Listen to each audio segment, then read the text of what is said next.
Nhiều vụ án trên thế giới cho thấy, việc sử dụng các chất kịch độc để kết liễu mạng người là một hành vi phạm tội tinh vi, làm nổi bật tính toán lạnh lùng trong kế hoạch của những kẻ thủ ác. Các loại độc chất có đặc điểm chung là chỉ với một liều lượng nhỏ, nhưng có thể gây tử vong nhanh chóng. Những chất này thường khó phát hiện trong cơ thể nếu không có xét nghiệm chuyên sâu, khiến chúng trở thành công cụ lý tưởng cho các tội phạm muốn che đậy dấu vết. Hành vi này không chỉ gây ra sự mất mát to lớn về nhân mạng, mà còn tạo ra nỗi ám ảnh và hoang mang trong cộng đồng. Hôm nay, chúng ta sẽ cùng tìm hiểu về những vụ đầu độc ghê rợn, từ hai chị em Sandra và Elizabeth xuống tay với mẹ ruột của mình, đến người vợ Stacy Rose kết liễu hai đời chồng, hay một người phụ nữ trắng trợn hạ độc 15 mạng người. Tất cả chỉ để chiếm đoạt tài sản. Thậm chí có những vụ đầu độc chỉ vì sự ghen tị đối với người bạn thân thiết. Nhưng trước khi bắt đầu với những vụ án ngày hôm nay, các bạn hãy để lại một like cho video và một subscribe để ủng hộ cho Văn Tùng siêu kỳ án nhé. Cảm ơn các bạn rất nhiều. 1. Vụ án hai cô gái bồn tắm khét tiếng Canada, kết liễu mẹ vì tiền bảo hiểm. Linda là một người mẹ đơn thân, ngày ngày vất vả làm hai công việc để nuôi 3 đứa con. Nhưng vào một đêm lạnh lẽo trong tháng 1 năm 2003, cô nằm bất động trong bồn tắm và vĩnh viễn rời khỏi thế giới này. Cảnh sát ban đầu cho rằng đây chỉ là một vụ tai nạn đuối nước sau khi say rượu.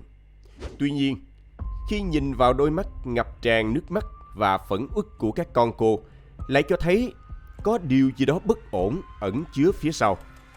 Vậy chuyện gì đã thực sự xảy ra vào năm 2003? Hãy cùng quay về thời điểm đó để đối diện với mặt tối nhất của lòng người. Các bạn đang theo dõi kênh Văn Tùng siêu kỳ án. Mình là Hoài Bảo. Nếu các bạn cũng yêu phá án và những câu chuyện trinh thám hấp dẫn, hãy để lại một like video và một subscribe để ủng hộ cho Văn Tùng siêu kỳ án. Còn bây giờ, mời các bạn theo dõi vụ án hôm nay nhé. Vào lúc 10 giờ 30 tối, ngày 18 tháng 1 năm 2003, một cuộc gọi bất ngờ vang lên tại đồn cảnh sát Mississauga. Một giọng nữ run rẩy, khóc lóc thông báo rằng mẹ cô ấy đã gặp tai nạn trong khi tắm và hiện đang bất động trong bồn tắm. Cảnh sát lập tức tới căn nhà được chỉ định, tiến lên tầng 2 và phát hiện người phụ nữ đã ngừng thở. Họ cố gắng thực hiện hồi sức tim phổi, nhưng tiếc rằng người phụ nữ đã qua đời từ lâu. Qua điều tra, cảnh sát được biết người phụ nữ xấu số là mẹ đơn thân, sống cùng với 3 đứa con. Hai cô con gái Sandra, 16 tuổi và Elizabeth, 15 tuổi. Kể lại rằng, vào khoảng 6 giờ tối hôm đó, họ đi ăn tại một nhà hàng gần nhà cùng bạn bè. Trong khi đó, mẹ ở nhà một mình. Khi ra ngoài, họ thấy mẹ đã uống chút rượu và chuẩn bị đi tắm. Đến 10 giờ 30 tối, họ trở về và không thấy mẹ đâu. Sau đó phát hiện mẹ đã ngừng thở trong bồn tắm, nên lập tức gọi 911 để nhờ sự giúp đỡ. Người trực tổng đài đã hướng dẫn Sandra và Elizabeth kéo mẹ họ ra khỏi bồn tắm để nhanh chóng tiến hành hô hấp nhân tạo. Tuy nhiên, qua điện thoại, hai chị em khóc lóc, nói với người điều hành rằng mẹ của họ không thể hồi tỉnh lại được, dù đã cố gắng cứu chữa. Sau khi đến hiện trường, đội cảnh sát rất tin vào câu chuyện và vô cùng đồng cảm trước cảnh hai chị em khóc thương mẹ.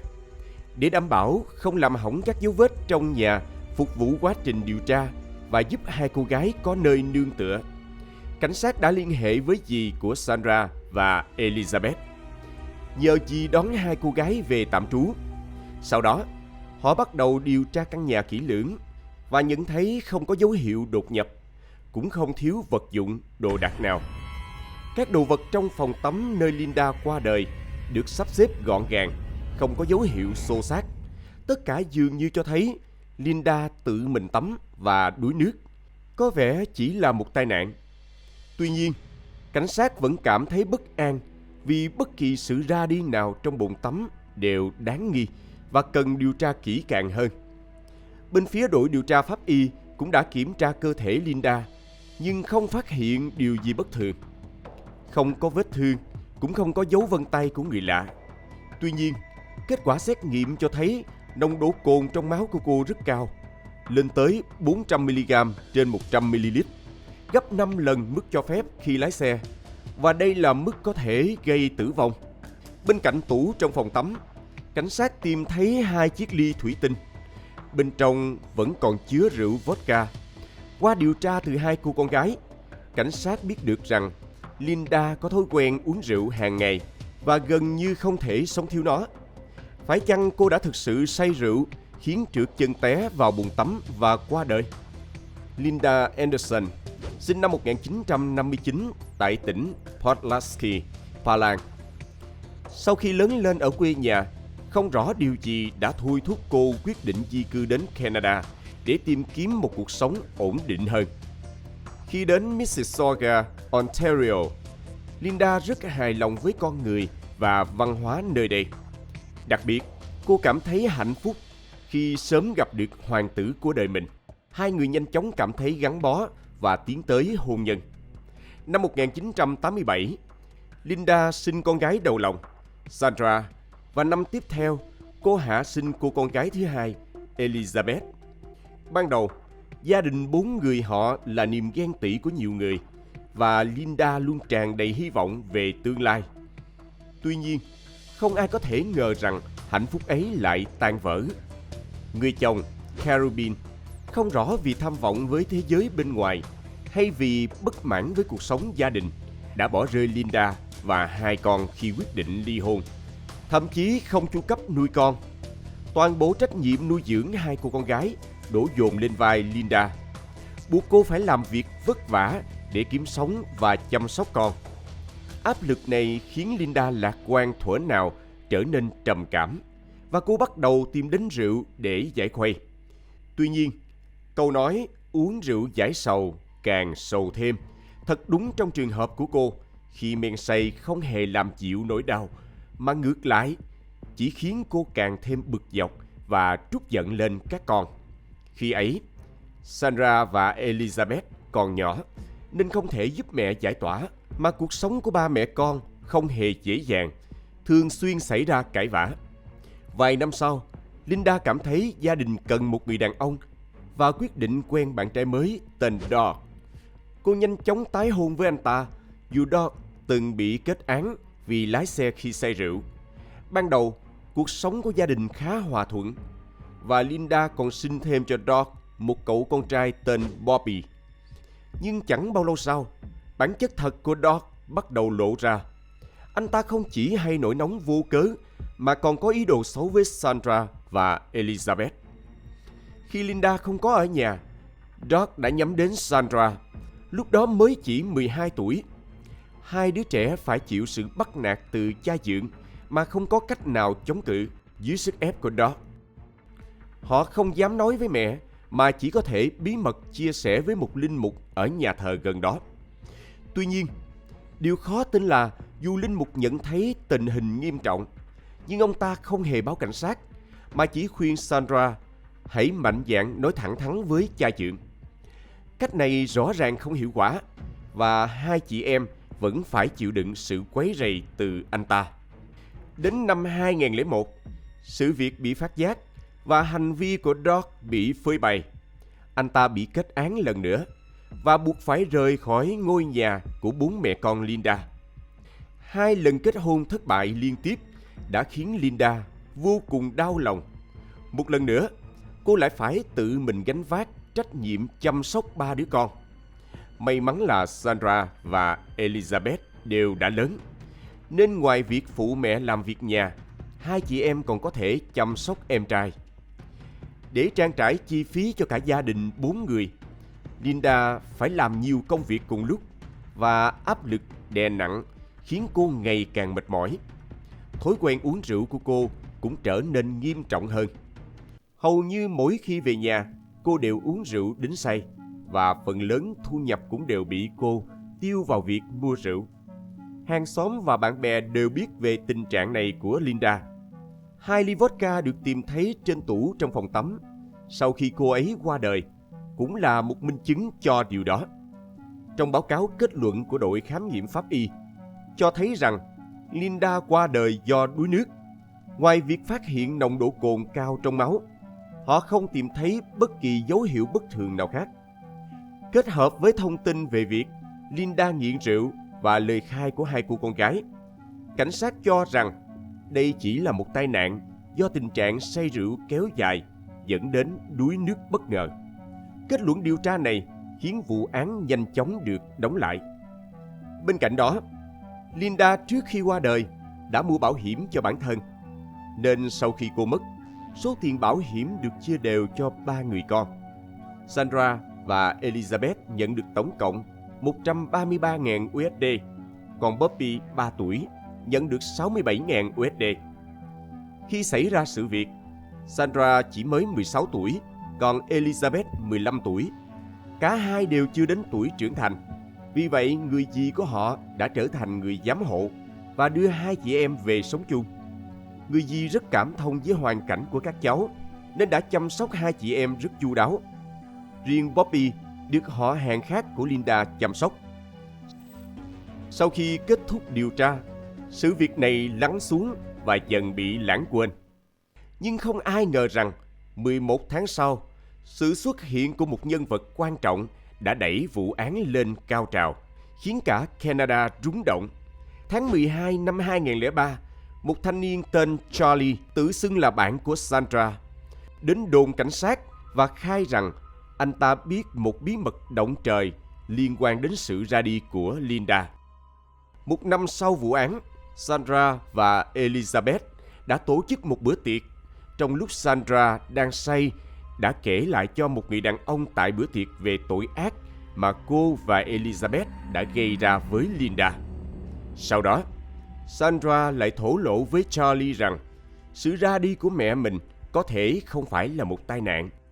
Lời tiết lộ này khiến anh ấy nghi ngờ và cuối cùng anh đã quyết định báo cáo những gì mình đã nghe được với cảnh sát. Theo lời khai của Charlie, vụ đuối nước của Linda không phải là tai nạn, mà thực chất là một âm mưu gây án do chính hai cô con gái Sandra và Elizabeth sắp đặt. Thông tin này khiến cảnh sát vô cùng kinh ngạc. Nếu đúng là như vậy, thì tất cả mọi người đều đã bị hai cô gái này lừa dối.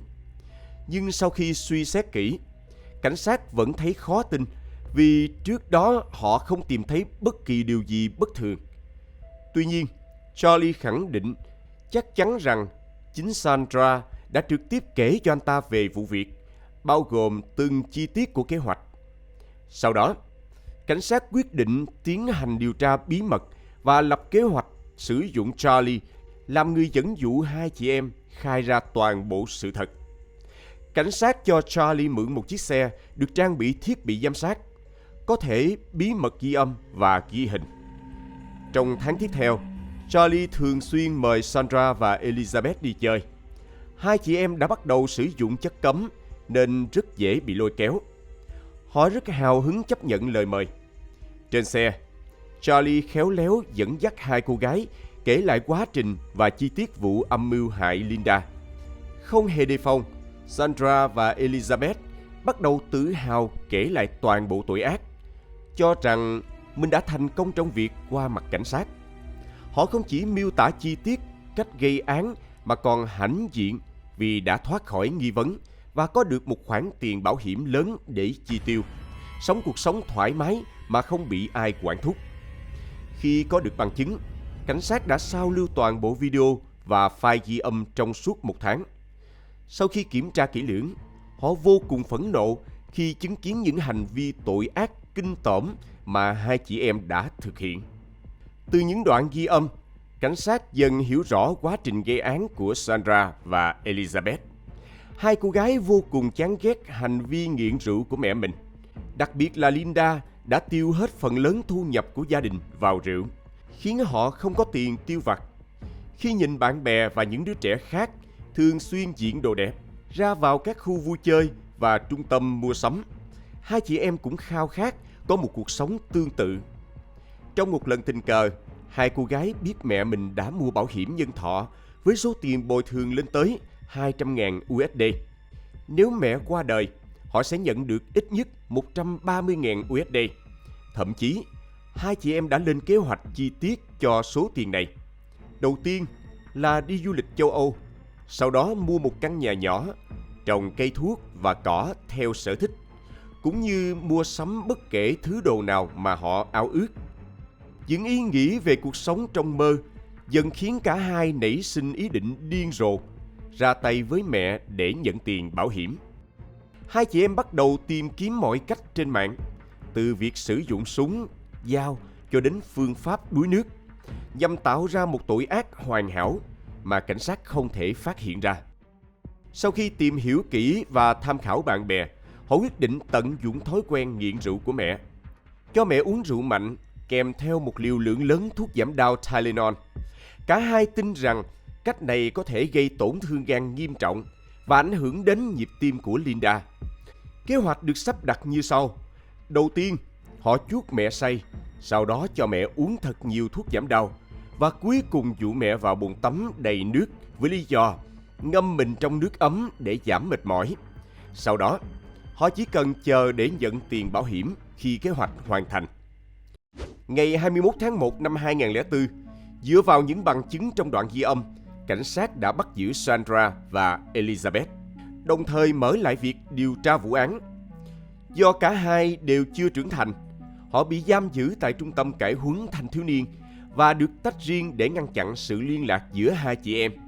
Tuy nhiên, chỉ dựa vào các đoạn ghi âm và giám sát bí mật, cảnh sát chưa đủ bằng chứng trực tiếp để kết án. Nếu hai chị em viện cớ rằng đó chỉ là những câu chuyện tưởng tượng và là lời nói đùa với những người bạn, vụ án sẽ trở nên khó khăn. Vì vậy, cảnh sát cần thêm bằng chứng để củng cố hồ sơ.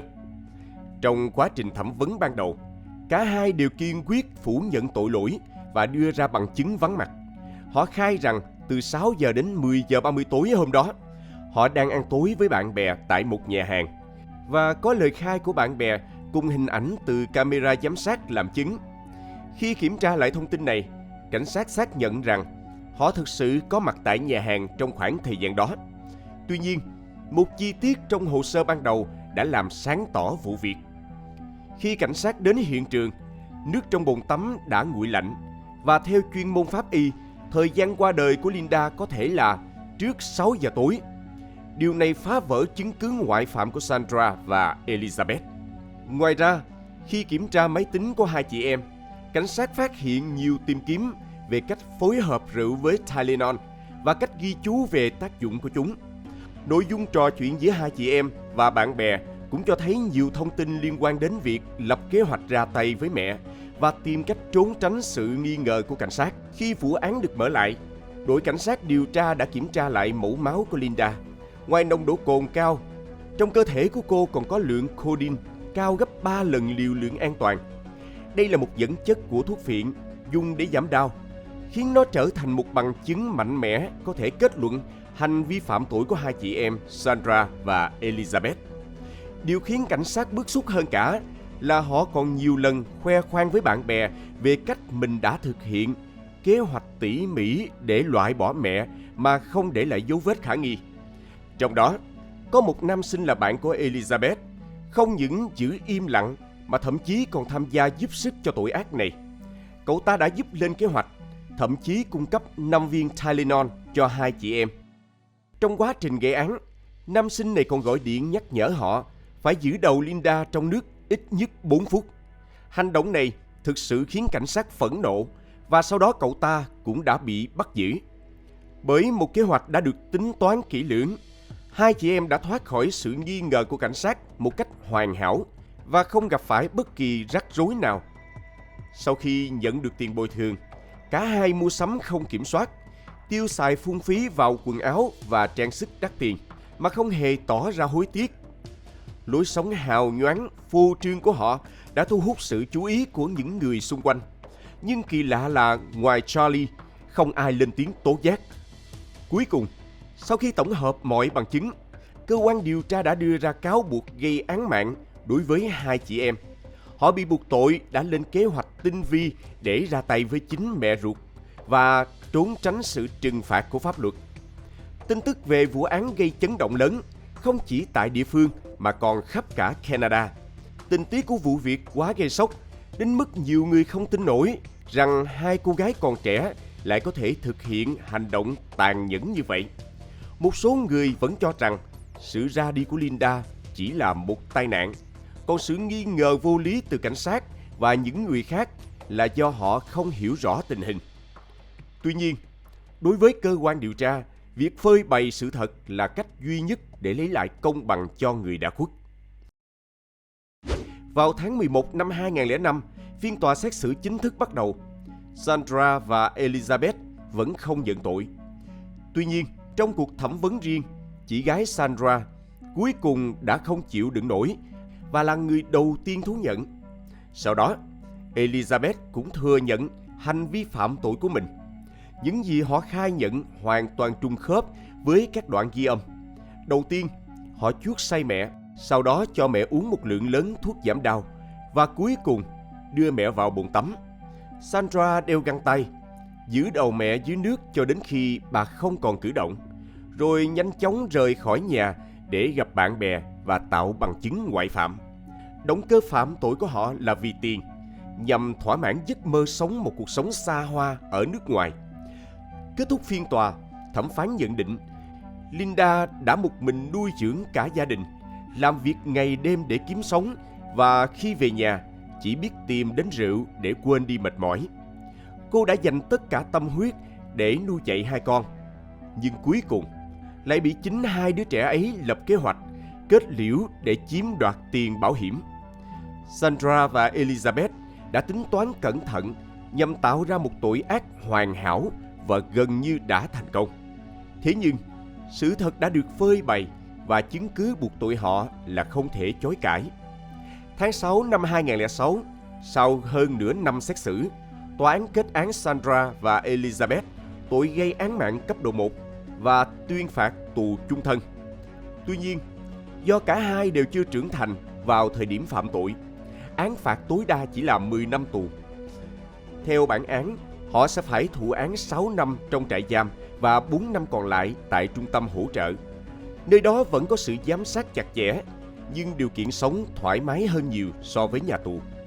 Tòa án cũng yêu cầu thu hồi số tiền bảo hiểm mà hai chị em đã nhận. Nhưng khi bị bắt, họ chỉ còn lại 48.487 USD sau khi đã tiêu xài hoang phí.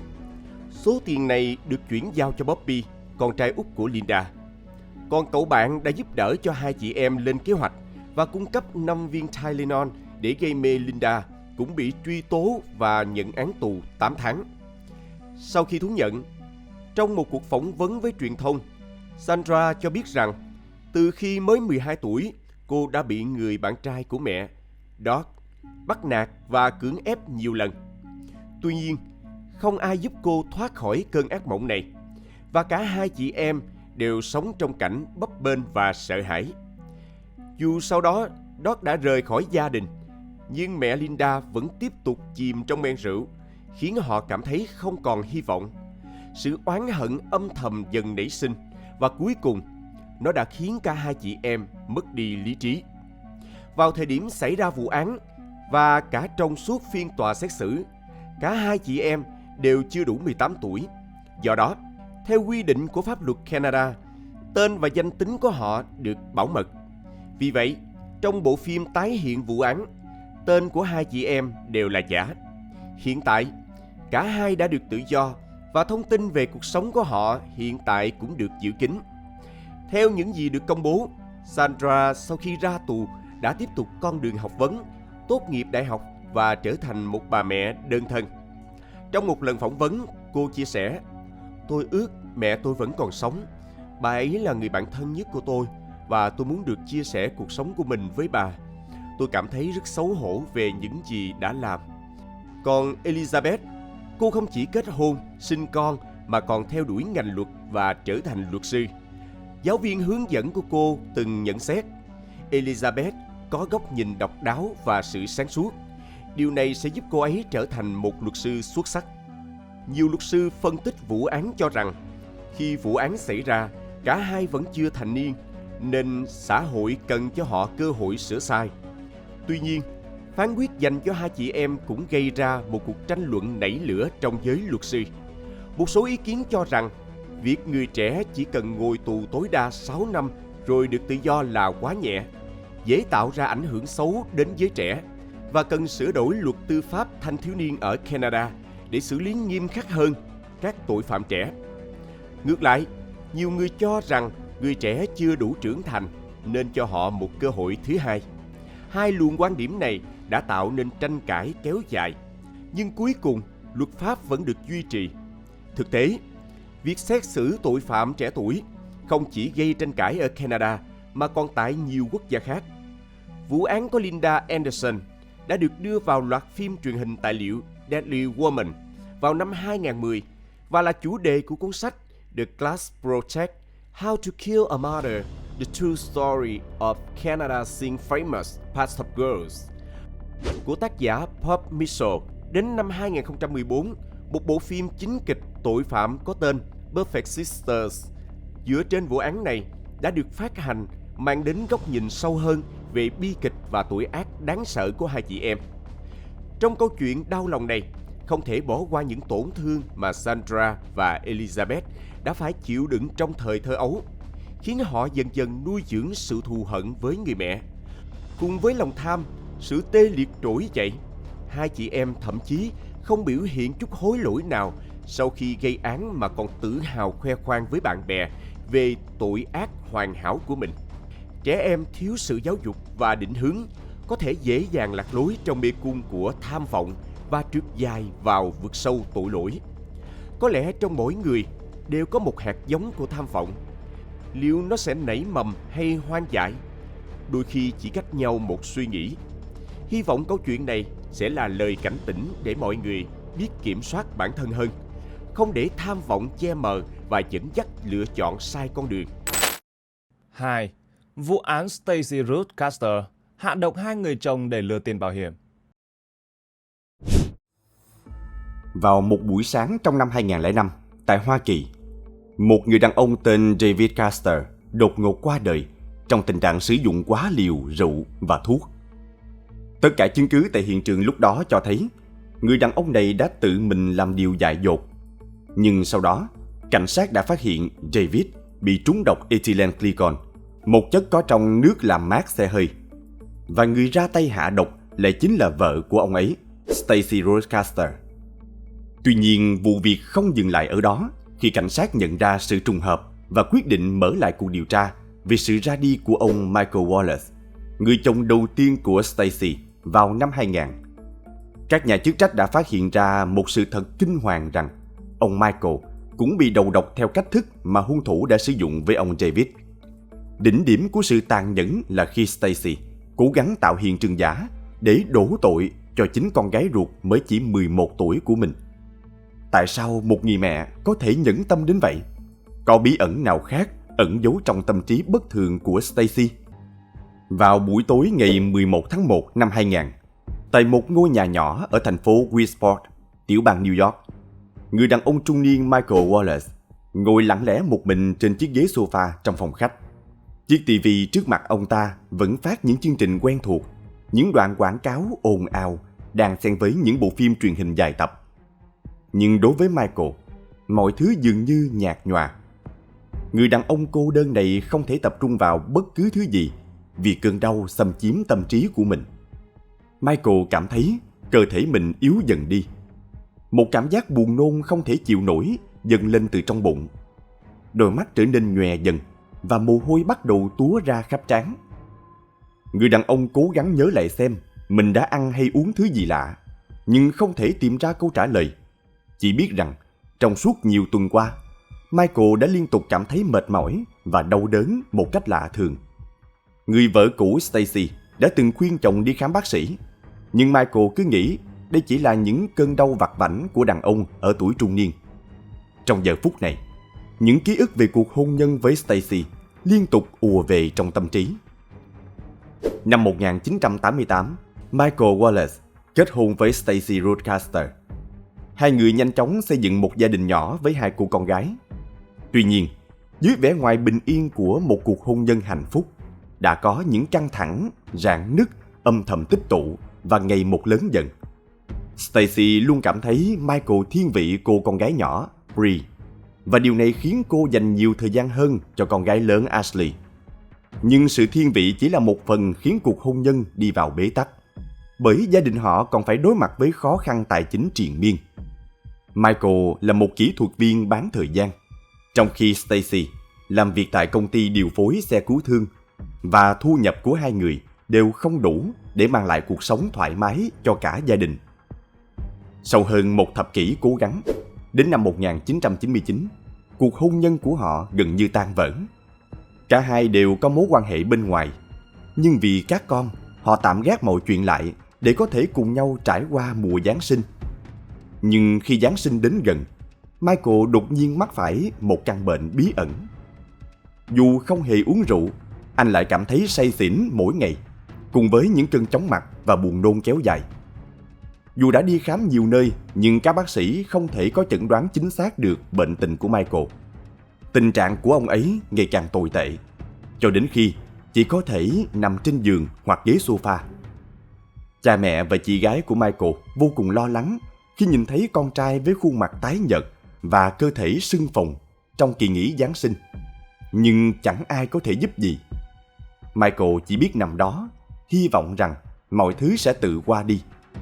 Nhưng điều mà ông không biết đó là thần chết đã đến gõ cửa và chuẩn bị đưa ông đến thế giới khác. Đến ngày 11 tháng 1 năm 2000, tình trạng của Michael ngày càng trở nên nghiêm trọng hơn. Khi đang xem TV, cơn chóng mặt và buồn nôn tấn công người đàn ông ngày một dữ dội hơn. Ngực bắt đầu đau nhói. Vào buổi chiều, ông ấy bị cơn đau hành hạ đến mức không thể nói được câu gì, chỉ có thể nằm thở dốc trên ghế sofa. Vài phút sau, con gái lớn của ông, Ashley, trở về nhà sau buổi hẹn với bạn bè và gọi cha của mình. Michael cố giơ tay cầu cứu cô bé, nhưng ngay lập tức rơi vào trạng thái bất tỉnh. Ashley đã cố gắng gọi xe cứu thương, nhưng tất cả đã quá muộn.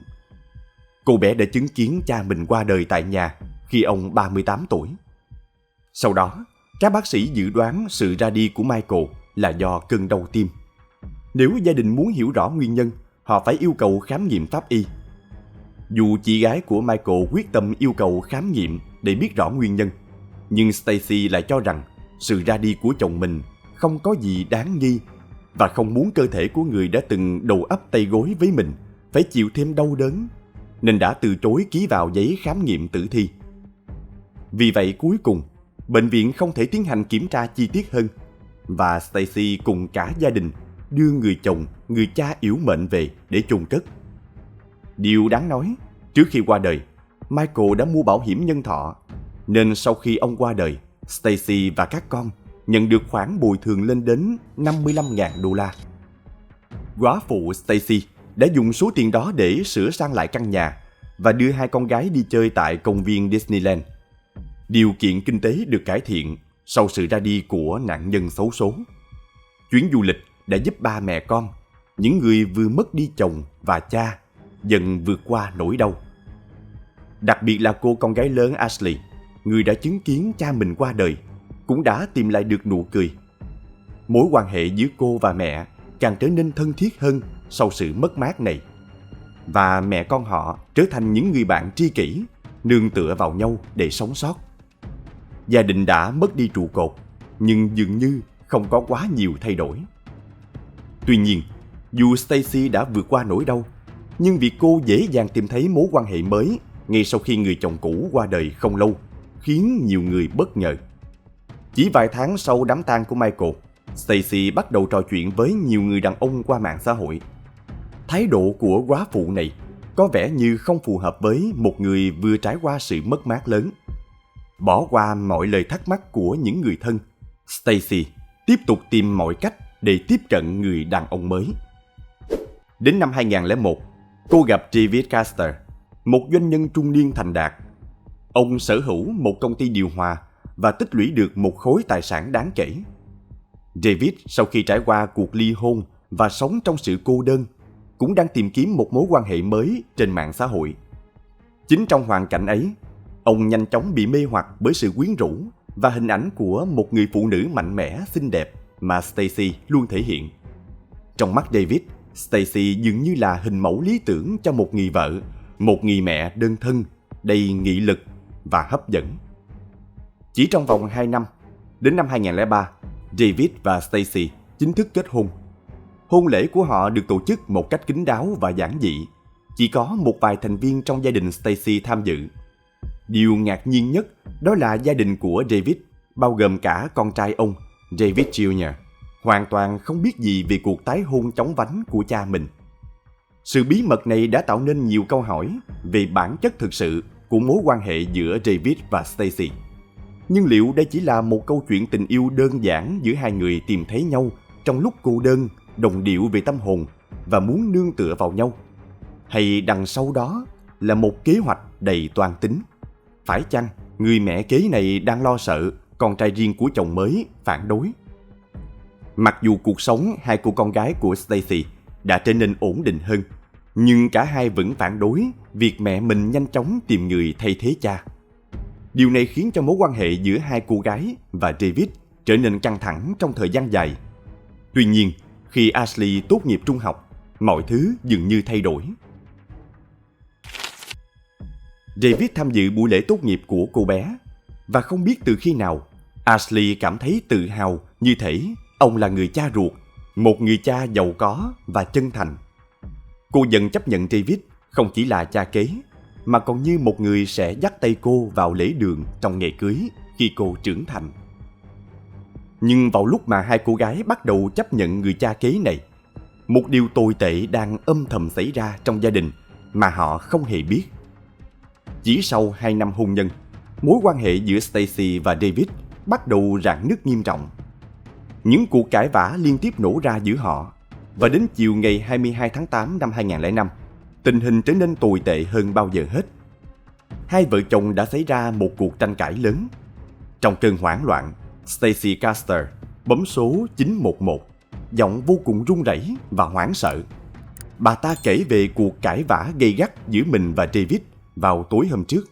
Stacy mô tả rằng sau khi tranh cãi, David đã uống hết một chai rượu và tự khóa mình trong phòng ngủ. Đã hơn 7 giờ trôi qua mà không có phản hồi nào từ phía David, mặc dù bà ta đã nhiều lần gõ cửa. Lo lắng vì cánh cửa bị khóa từ bên trong, Stacy đành phải gọi cảnh sát để nhờ giúp đỡ. Không lâu sau, lực lượng an ninh đã có mặt tại ngôi nhà và buộc phải phá cửa phòng ngủ sau khi không nhận được bất cứ phản hồi nào từ người trong phòng. Cảnh tượng bên trong khiến tất cả phải sửng sốt. David Caster nằm bất động trên giường, không mặc quần áo và không còn dấu hiệu sống. Xung quanh giường, họ thấy một chai nước ép cranberry đã uống cạn cùng 2 chiếc cốc thủy tinh. Trong một chiếc cốc vẫn còn chút chất lỏng màu xanh lá, không phải nước ép cranberry. Điều kỳ lạ hơn là ở cạnh giường có một chai nước làm mát xe hơi được mở nắp, và một phần chất lỏng đã tràn ra thấm vào tấm thảm. Khi các chuyên gia pháp y kiểm tra kỹ lưỡng, họ phát hiện trong dạ dày của David có chứa ethylene glycol, một chất kịch độc có thể gây tổn hại nghiêm trọng đến hệ thần kinh, thận, tim và cướp đi mạng sống của nạn nhân chỉ sau thời gian ngắn sử dụng. Ethylene glycol được sử dụng làm chất chống đông, là thành phần chính trong dung dịch làm mát xe. Và đáng sợ hơn, nó có vị ngọt, dễ khiến nạn nhân uống nhầm. Dấu vết trên cơ thể David cũng cho thấy ông qua đời do ngộ độc ethylene glycol. Tuy nhiên, một câu hỏi lớn được đặt ra: liệu đây có phải là một vụ ngộ độc vô tình, hay có một âm mưu đen tối nào đó đang diễn ra? David, một người đàn ông tỉnh táo, không có lý do gì để uống nhầm nước làm mát, nhất là với những dấu hiệu rõ ràng cho thấy có sự sắp đặt. Stacy, với đôi mắt đỏ hoe và giọng nức nở, kể lại rằng mối quan hệ giữa cô và David gần đây rất căng thẳng. Và chính sự mất mát của cha David vài tuần trước đã gây cú sốc tinh thần lớn cho ông. Nhưng liệu sự đau buồn này có đủ để giải thích cho sự ra đi bất thường của David Caster? Hay đằng sau nước mắt của Stacy còn có một sự thật khủng khiếp hơn?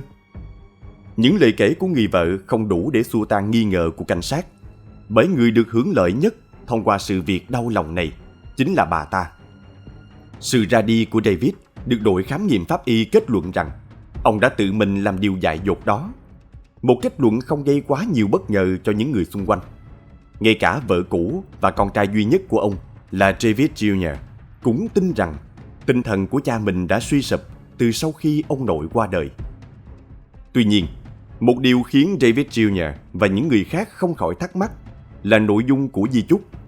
Theo đó, David để lại toàn bộ tài sản, bao gồm tiền gửi tiết kiệm, công ty, nhà cửa và xe hơi cho Stacy và 2 cô con gái của bà ta. Con trai ruột của David lại không được để lại bất kỳ tài sản nào. Điều này khiến David Jr. vô cùng đau lòng, bởi trong ký ức của anh, mối quan hệ giữa anh và cha vẫn luôn tốt đẹp.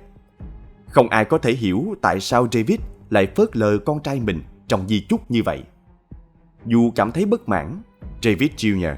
cũng đành phải chấp nhận khi bản di chúc của cha đã được xác định là thật. Trong khi đó, Stacy và 2 cô con gái nhanh chóng có những chuyến đi chữa lành sau sự ra đi đột ngột của cha dượng. Họ tiếp tục cuộc sống một cách bình thường và dường như không quá bận tâm đến những biến cố gần đây. Nhưng chính vào thời điểm này, cảnh sát bắt đầu nghi ngờ và chú ý đến những chi tiết bất thường xung quanh sự ra đi của David. Dù báo cáo pháp y cho thấy ông đã từ bỏ sinh mạng, nhưng cảnh sát vẫn phát hiện nhiều dấu hiệu kỳ lạ tại hiện trường, khiến họ không thể bỏ qua. Điểm đáng ngờ đầu tiên chính là lời khai của Stacy. Bà ta nói rằng trước khi David khóa cửa phòng, ông đã uống rất nhiều rượu và say. Tuy nhiên, trong quá trình khám nghiệm tử thi, người ta không hề phát hiện dấu vết của rượu trong cơ thể David. Ngoài ra, trên chiếc cốc mà David được cho là đã sử dụng để uống nước làm mát, không chỉ có dấu vân tay của David, mà còn có dấu vân tay của Stacy. Khi bị hỏi về điều này, Stacy giải thích rằng cô đã mang cho David một cốc nước ép hoa quả vì ông khát. Và sau khi uống hết cốc nước, David có thể đã dùng chiếc cốc đó để uống nước làm mát xe hơi. Lời giải thích này có vẻ hợp lý, nhưng cảnh sát vẫn không dừng lại. Khi kiểm tra kỹ hơn trong nhà, họ phát hiện ra một chi tiết khác thường. Trong thùng rác nhà bếp có một ống nhỏ thường dùng khi nướng thịt, và trên đó còn sót lại chất lỏng màu xanh lá, giống với lượng lớn dung dịch chống đông được tìm thấy trong chiếc cốc thủy tinh. Điều này lập tức làm dấy lên nghi vấn. Nếu David thực sự làm điều đó, tại sao ông lại cần một ống nhỏ để uống chất độc? Và tại sao nó lại bị vứt vào thùng rác sau khi sử dụng? Câu hỏi này khiến cảnh sát tin rằng có thể David đã không tự làm như vậy, mà chính Stacy mới là kẻ đã sử dụng ống nhỏ để ép dung dịch chống đông vào miệng David khi ông bất tỉnh. Giả thuyết này dẫn đến việc cảnh sát gửi chiếc ống đi phân tích và đồng thời điều tra sâu hơn về quá khứ của Stacy. Kết quả cuộc điều tra hé lộ một sự thật đáng sợ. 5 năm trước, sự ra đi của chồng cũ của Stacy, Michael Wallace, cũng rất đáng ngờ. Các triệu chứng mà Michael gặp phải trước khi qua đời hoàn toàn trùng khớp với triệu chứng của ngộ độc dung dịch chống đông. Thêm vào đó, việc Stacy quyết liệt từ chối khám nghiệm pháp y cho Michael vào thời điểm đó chỉ càng khiến cho vụ án thêm nhiều nghi vấn. Cuộc điều tra ngày càng được mở rộng và cảnh sát quyết định theo dõi nhất cử nhất động của Stacy. Lực lượng an ninh bí mật lắp đặt camera giám sát quanh nhà của nghi phạm để theo dõi mọi hoạt động hàng ngày và nghe lén các cuộc điện thoại.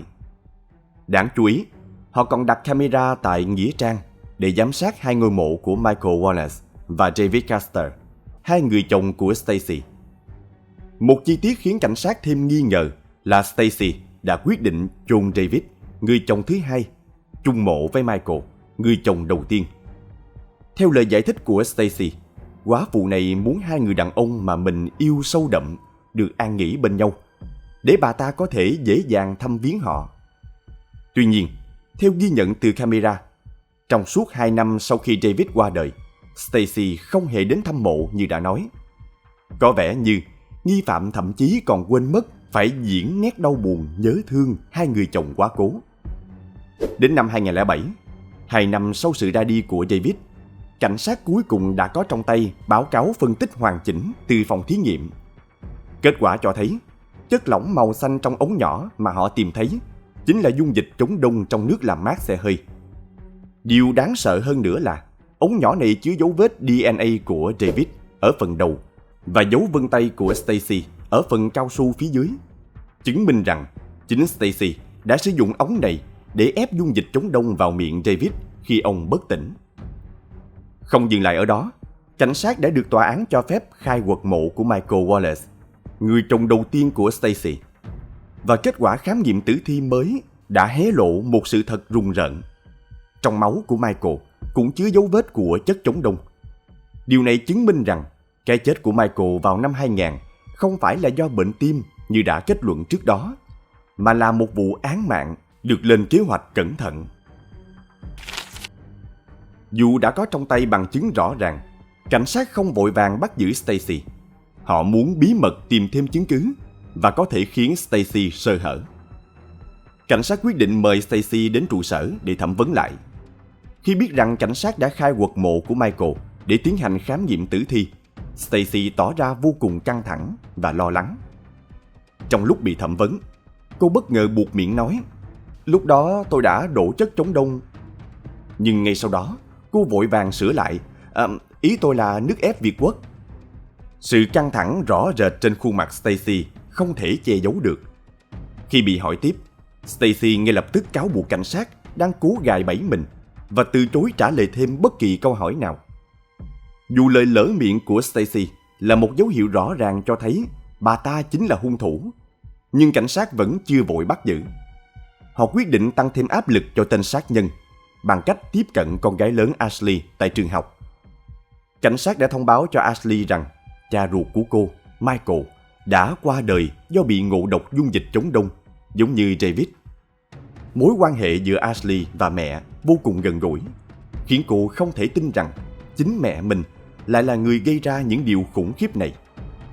Dù cảnh sát có đưa ra bao nhiêu bằng chứng, Ashley vẫn không thể chấp nhận sự thật rằng mẹ cô có thể là kẻ sát nhân. Trong khi cảnh sát đang điều tra vụ án, một tình huống bất ngờ xảy ra với Ashley. Một buổi sáng, Bree bất ngờ nghe thấy những âm thanh nôn mửa phát ra từ phòng của chị gái. Vì quá lo lắng, cô bé lập tức chạy vào phòng và kinh hoàng khi thấy chị gái nằm bất động trên giường, khuôn mặt trắng bệch, không còn phản ứng. Ashley đang trong tình trạng hôn mê sâu, hơi thở yếu ớt và xung quanh có dấu vết nôn mửa. Mặc dù Bree cố gắng lay động và gọi tên chị, nhưng Ashley không hề tỉnh lại. Quá hoảng loạn, Bree ngay lập tức gọi điện cho mẹ để thông báo về tình trạng khẩn cấp của chị gái. Stacy nhanh chóng có mặt và ban đầu vẫn giữ bình tĩnh, cho rằng Ashley chỉ bị say rượu. Bà ta khẳng định rằng con gái mình chỉ cần nghỉ ngơi và sẽ khỏe lại. Tuy nhiên, trước sự khẩn trương của Bree và dấu hiệu nguy kịch của Ashley, Stacy không còn cách nào khác ngoài việc gọi cấp cứu. Khi đội cứu thương đến hiện trường, họ nhanh chóng phát hiện rằng phòng của Ashley tràn ngập những chai rượu đã uống cạn, cùng với một lọ thuốc kê đơn cũng đã hết. Sự kết hợp giữa rượu và thuốc này khiến tình trạng của Ashley trở nên cực kỳ nguy hiểm. Ngay lập tức, họ tiến hành sơ cứu tại chỗ và đưa cô vào bệnh viện trong tình trạng tạm thời ổn định. Tại bệnh viện, các bác sĩ tiến hành xét nghiệm và phát hiện ra một sự thật kinh hoàng. Trong cơ thể của Ashley có chất độc. Điều này đặt ra nhiều nghi vấn về việc liệu tình trạng của Ashley có liên quan đến những sự kiện đã xảy ra trước đó với cha ruột Michael Wallace và cha dượng David Caster hay không. Các dấu hiệu của Ashley hoàn toàn giống với triệu chứng ngộ độc, và điều này khiến các bác sĩ không thể không nghi ngờ. Trong lúc này, khi Stacy đang tóm tắt tình hình cho tổng đài 911, bà ta bất ngờ phát hiện ra một tờ giấy viết tay nằm ngay bên cạnh Ashley. Nội dung trên tờ giấy lập tức thu hút sự chú ý của Stacy. Thay vì tập trung vào tình trạng nguy kịch của con gái, bà ta bắt đầu đọc từng từ trong tờ giấy mà con gái để lại cho nhân viên tổng đài nghe. Tờ giấy này dường như quan trọng với Stacy hơn cả tính mạng của con gái mình, khiến cảnh sát và người xung quanh càng thêm nghi ngờ về động cơ và hành động của bà ta. Các bác sĩ cho biết, nếu em gái Bree không phát hiện kịp thời, chỉ chậm thêm khoảng 10 phút nữa thôi, Ashley có thể đã không qua khỏi. Trong khi Ashley đang chiến đấu để giành giật sự sống, cảnh sát đã nhận được một bức thư tuyệt vọng ngay bên cạnh cô do mẹ ruột đưa lại. Dù bức thư chỉ vỏn vẹn 750 từ, nhưng nội dung bên trong lại khiến tất cả phải choáng váng. Trong thư, Ashley thú nhận rằng cô có liên quan đến sự ra đi của cả cha ruột Michael và cha dượng David. Cô mô tả chi tiết cách mình đã hạ độc cả hai người bằng dung dịch chống đông. Và những thông tin này hoàn toàn trùng khớp với những chi tiết mà cảnh sát chưa từng công khai. Việc này lập tức khiến bức thư trở thành một bằng chứng quan trọng, được coi như lời thú tội của một kẻ sát nhân. Tuy nhiên, liệu Ashley, người đang nằm bất tỉnh trên giường bệnh, thực sự có phải là người viết bức thư này không? Quay trở lại năm 1999, khi cha ruột Michael bắt đầu mắc phải căn bệnh kỳ lạ và qua đời đột ngột. Ashley khi đó mới chỉ 11 tuổi. Liệu một cô bé nhỏ tuổi như vậy có thể thực hiện một tội ác tàn độc và tinh vi đến mức gần như không để lại dấu vết nào? Và tại sao đến giờ cô bé vẫn nhớ từng chi tiết? Việc này dường như quá khó tin đối với cảnh sát và các thám tử. Cảnh sát phát hiện bức di thư có rất nhiều điểm đáng nghi ngờ. Bức thư này không phải được viết tay, mà là một bản in, và không hề có bất kỳ nét bút nào của Ashley, kể cả chữ ký. Điều này làm dấy lên một khả năng rằng có ai đó đã làm giả bức thư để đổ tội lên đầu Ashley, sau đó dàn dựng vụ ngộ độc của cô bé. Cảnh sát bắt đầu chuyển hướng nghi ngờ về Stacy. Dù tỏ ra lo lắng cho sức khỏe của con gái và đi lại trên hành lang bệnh viện, nhưng dường như sự lo lắng này không phải vì sức khỏe của cô bé, mà có thể vì một nỗi sợ lớn hơn. Bà ta sợ rằng Ashley sẽ tỉnh lại và tiết lộ sự thật. May mắn thay, Ashley đã tỉnh dậy sau khi được cấp cứu kịp thời. Khi cô phủ nhận việc viết bức thư tự thú và khẳng định không hề biết gì về nội dung bên trong, mọi sự dường như bắt đầu đổ vỡ. Ashley, người từng hoàn toàn tin tưởng vào mẹ mình, bỗng nhận ra có thể chính người mẹ thân yêu nhất của cô đã dàn dựng tất cả. Cô đau đớn khi nhận ra mẹ cũng có thể dễ dàng lấy đi sinh mạng của mình chỉ để trốn tội. Cảnh sát lập tức bắt giữ Stacy ngay tại bệnh viện với cáo buộc sát hại chồng thứ hai, David, và cố gắng hãm hại chính con gái mình. Sự ra đi của người chồng đầu tiên, Michael, dù đã trôi qua nhiều năm, nhưng bằng chứng dần hé lộ những bí mật mà Stacy đã che giấu bấy lâu. Năm 2009, phiên tòa xét xử Stacy Caster chính thức diễn ra. Ashley mặc dù cảm thấy tổn thương và vô cùng đau đớn, nhưng cô bé đã quyết định trở thành người làm chứng trước tòa, tố cáo rằng Stacy đã đầu độc và cố gắng hãm hại cô.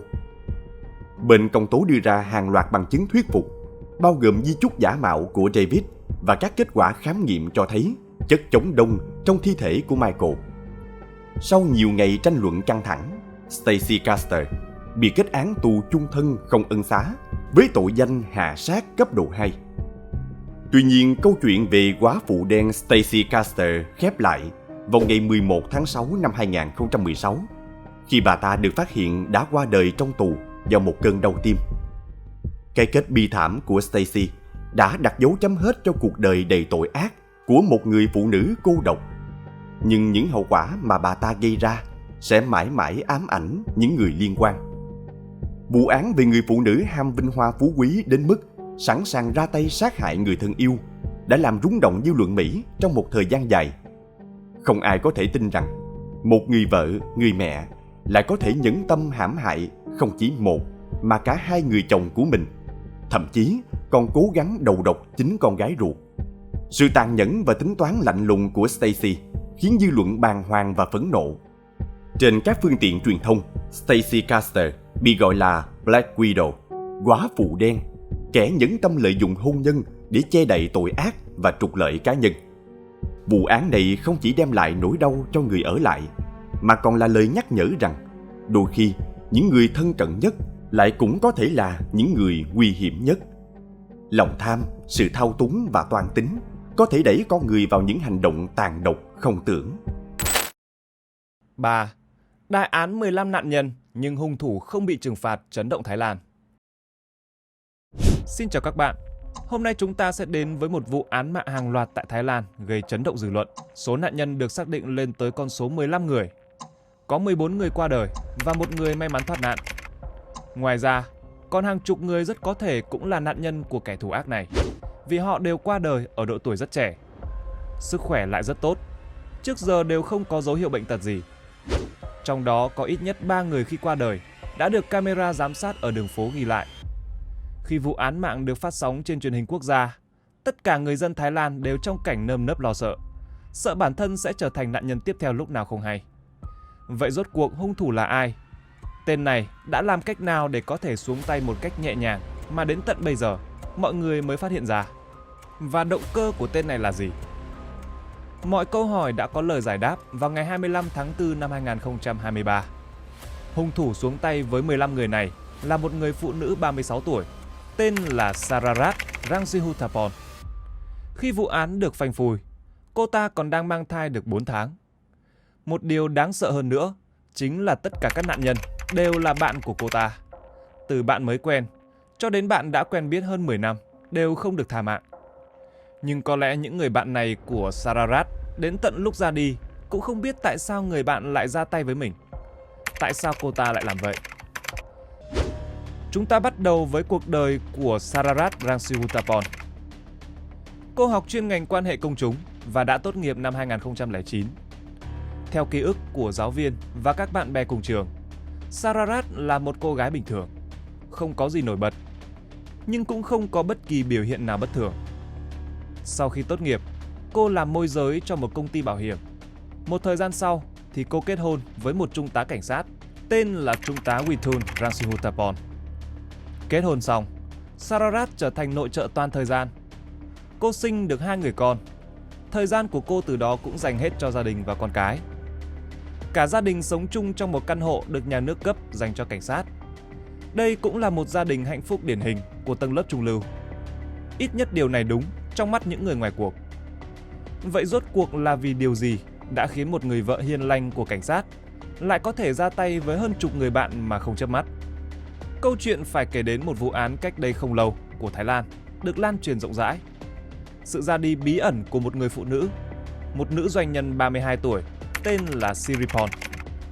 Ngày 14 tháng 4 năm 2023, cô và bạn của mình là Sararat đã lái xe cùng nhau đến sông Mekong tại tỉnh Loei để phóng sinh cá tích đức.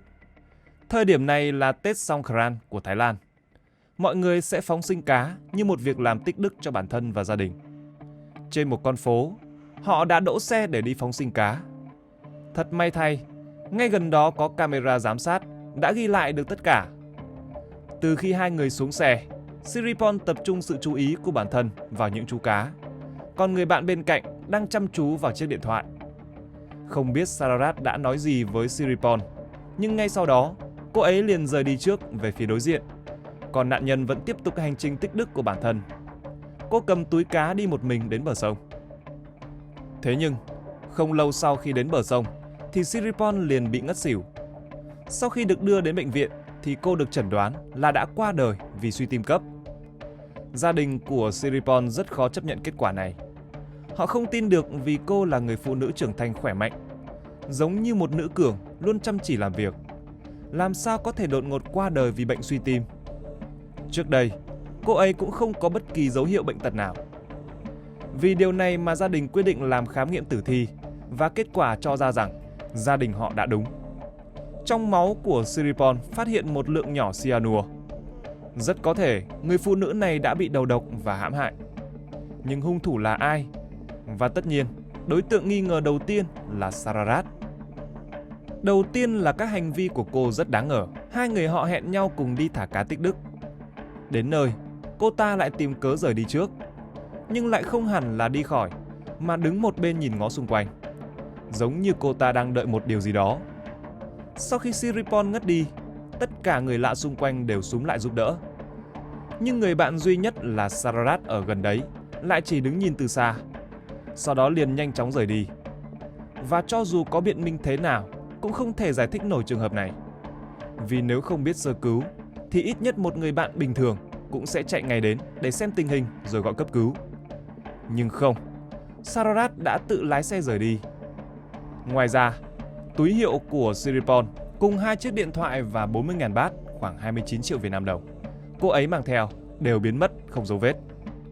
Mẹ của Siripon nói cô và Sararat mới quen nhau không lâu mà đã xảy ra chuyện như vậy, nên họ không khỏi nghi ngờ người phụ nữ này có ý đồ xấu. Đối mặt với sự thẩm vấn của cảnh sát, lúc đầu Sararat đã nói dối về việc cô ta không đi cùng Siripon vào ngày xảy ra vụ án. Sau khi được cảnh sát cho xem băng ghi hình, ghi lại bằng chứng thì cô ta mới thay đổi lời khai. Sararat đã thừa nhận rằng bản thân đã đến nơi thả cá cùng cô bạn, nhưng có việc nên rời đi trước. Việc cô nói dối trong lời khai trước là vì không muốn rước rắc rối vào bản thân mình. Còn về việc đứng nhìn mà không giúp đỡ khi bạn bị ngất, cô ta giải thích rằng chỉ nghĩ bản thân cảm thấy không thoải mái. Thêm nữa, lúc đây đã có rất nhiều người ở đó giúp đỡ, nên cô chọn cách rời đi trước. Còn về những món đồ giá trị của cô bạn, thì Sararat khẳng định bản thân không hề dính líu đến một chút nào. Mặc dù lời khai này cũng có logic nhất định, nhưng từ cảnh sát cho đến người nhà của nạn nhân thì tuyệt nhiên không một ai tin. Nhưng họ cũng không thể buộc tội cô ta, vì camera cũng chỉ ghi lại được cảnh Sararat đi đến bờ sông cùng Siriporn, chứ không có bất kỳ hành động nào gây nguy hiểm. Điều này cũng chứng minh hai người bạn này là bạn thân, nhưng rõ ràng là thân ai người nấy lo. Sau khi vụ án được truyền thông đưa tin, hầu hết các trang mạng lớn nhỏ cũng đều lan truyền về sự ra đi đột ngột vô cùng bí ẩn của Siriporn. Đã có rất nhiều người đến trụ sở cảnh sát báo tin rằng người thân của họ cũng quen biết với nghi phạm Sararat và cũng qua đời một cách đột ngột. Sự thật này khiến mọi người ban đầu ngạc nhiên rồi đến hoảng sợ. Phía cảnh sát sau đó cũng phát hiện thêm, ngoài Siriporn thì có thêm 2 trường hợp nữa cũng qua đời vì bị suy tim cấp. Một người là nữ cảnh sát Nipa. Báo cáo khám nghiệm pháp y của cô ấy cho thấy có một lượng nhỏ cyanua trong cơ thể. Và một liên kết chung nữa là cô cũng quen biết với Sararat. Vào ngày 1 tháng 4 năm 2023, Nipa và người bạn Sararat đã hẹn nhau cùng đi cầu nguyện tại Phổ Thông. Kết quả là sau đó không lâu, nữ cảnh sát đã đột ngột đổ gục xuống rồi qua đời. Khi Nipa qua đời, thì gia đình cô cũng phát hiện ra một việc. Đó là số tiền 10.000 baht, khoảng 7,2 triệu Việt Nam đồng mà cô mang đi đã không cánh mà bay. Và cả số tiền trong ngân hàng là 140.000 baht, khoảng 102 triệu Việt Nam đồng, cũng biến mất không dấu vết. Một người khác đột ngột qua đời là Sutisak Phongwan, chồng mới của Sararat. Sau khi ly hôn với chồng cảnh sát vào đầu năm 2022, đến cuối năm, Sararat kết hôn với Sutisak. Đứa bé 4 tháng tuổi trong bụng cô cũng là của Sutisak. Ngày 12 tháng 3 năm 2023 là ngày sinh nhật của Sararat. Cặp đôi đã quyết định đến chùa để cầu phúc và làm từ thiện tích đức cho mình và đứa con trong bụng. Trên đường về thì Sutisak cảm thấy không khỏe. Anh ta có triệu chứng buồn nôn. Lúc đầu, họ chỉ nghĩ là do bị say xe. Nhưng cho đến tận khi về đến nhà, các triệu chứng cũng không giảm đi mà còn nặng thêm. Đến 1 giờ chiều thì phía cảnh sát nhận được cuộc gọi cấp cứu từ Sararat. Cô báo rằng chồng mình cảm thấy không khỏe và đột ngột ngất xỉu. Khi cảnh sát và xe cứu thương đến nơi thì đã không kịp và nguyên nhân tử vong không ngoại lệ cũng là do suy tim cấp. Bạn thân của Sutisak cảm thấy sự ra đi của anh có quá nhiều điểm bất thường. Nhưng gia đình của anh thì lại ngược lại. Họ cảm thấy không cần thiết phải khám nghiệm tử thi. Toàn bộ tài sản mà anh ta để lại như vàng bạc hay tiền mặt, họ cũng đưa hết cho Sararat. Vì đứa bé trong bụng cô ta là con của hai người họ, nên gia đình Sutisak cũng mong đứa trẻ ra đời một cách thuận lợi và được nuôi dưỡng tốt. Và vì lúc đó đến gia đình của Sutisak cũng từ bỏ điều tra, nên người bạn của anh ta không còn lý do gì để cứ bám víu mãi, nên cũng đành thôi theo đuổi sự thật, tôn trọng ý kiến của gia đình nạn nhân. Nhưng điều tiếp theo mới khiến người bạn cảm thấy khó chịu vô cùng. Đó là Sararat không có vẻ quan tâm đến người chồng mới qua đời. Vì Sutisak vừa ra đi ban chiều, thì đến tối, cô ta đã cùng chồng cũ tổ chức tiệc sinh nhật linh đình. Sau khi buổi tiệc kết thúc, còn mặc nguyên bộ váy dạ hội đến điểm cử hành tang lễ của Sutisak.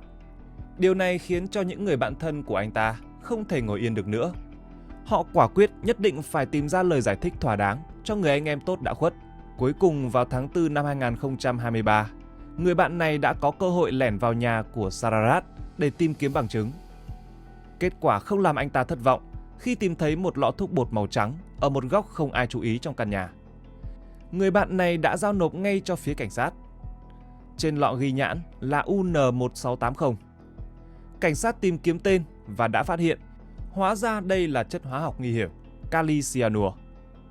Nếu các bạn theo dõi vụ án 6 người Việt ra đi ở Thái Lan mà Văn Tùng Siêu Kỳ Án đã từng lên video, thì sẽ rõ hơn một chút. Đây là chất độc hóa học không màu, có vị ngọt nhẹ của hạnh nhân và dễ tan trong nước. Mùi vị thì như kẹo nhưng lại là chất kịch độc.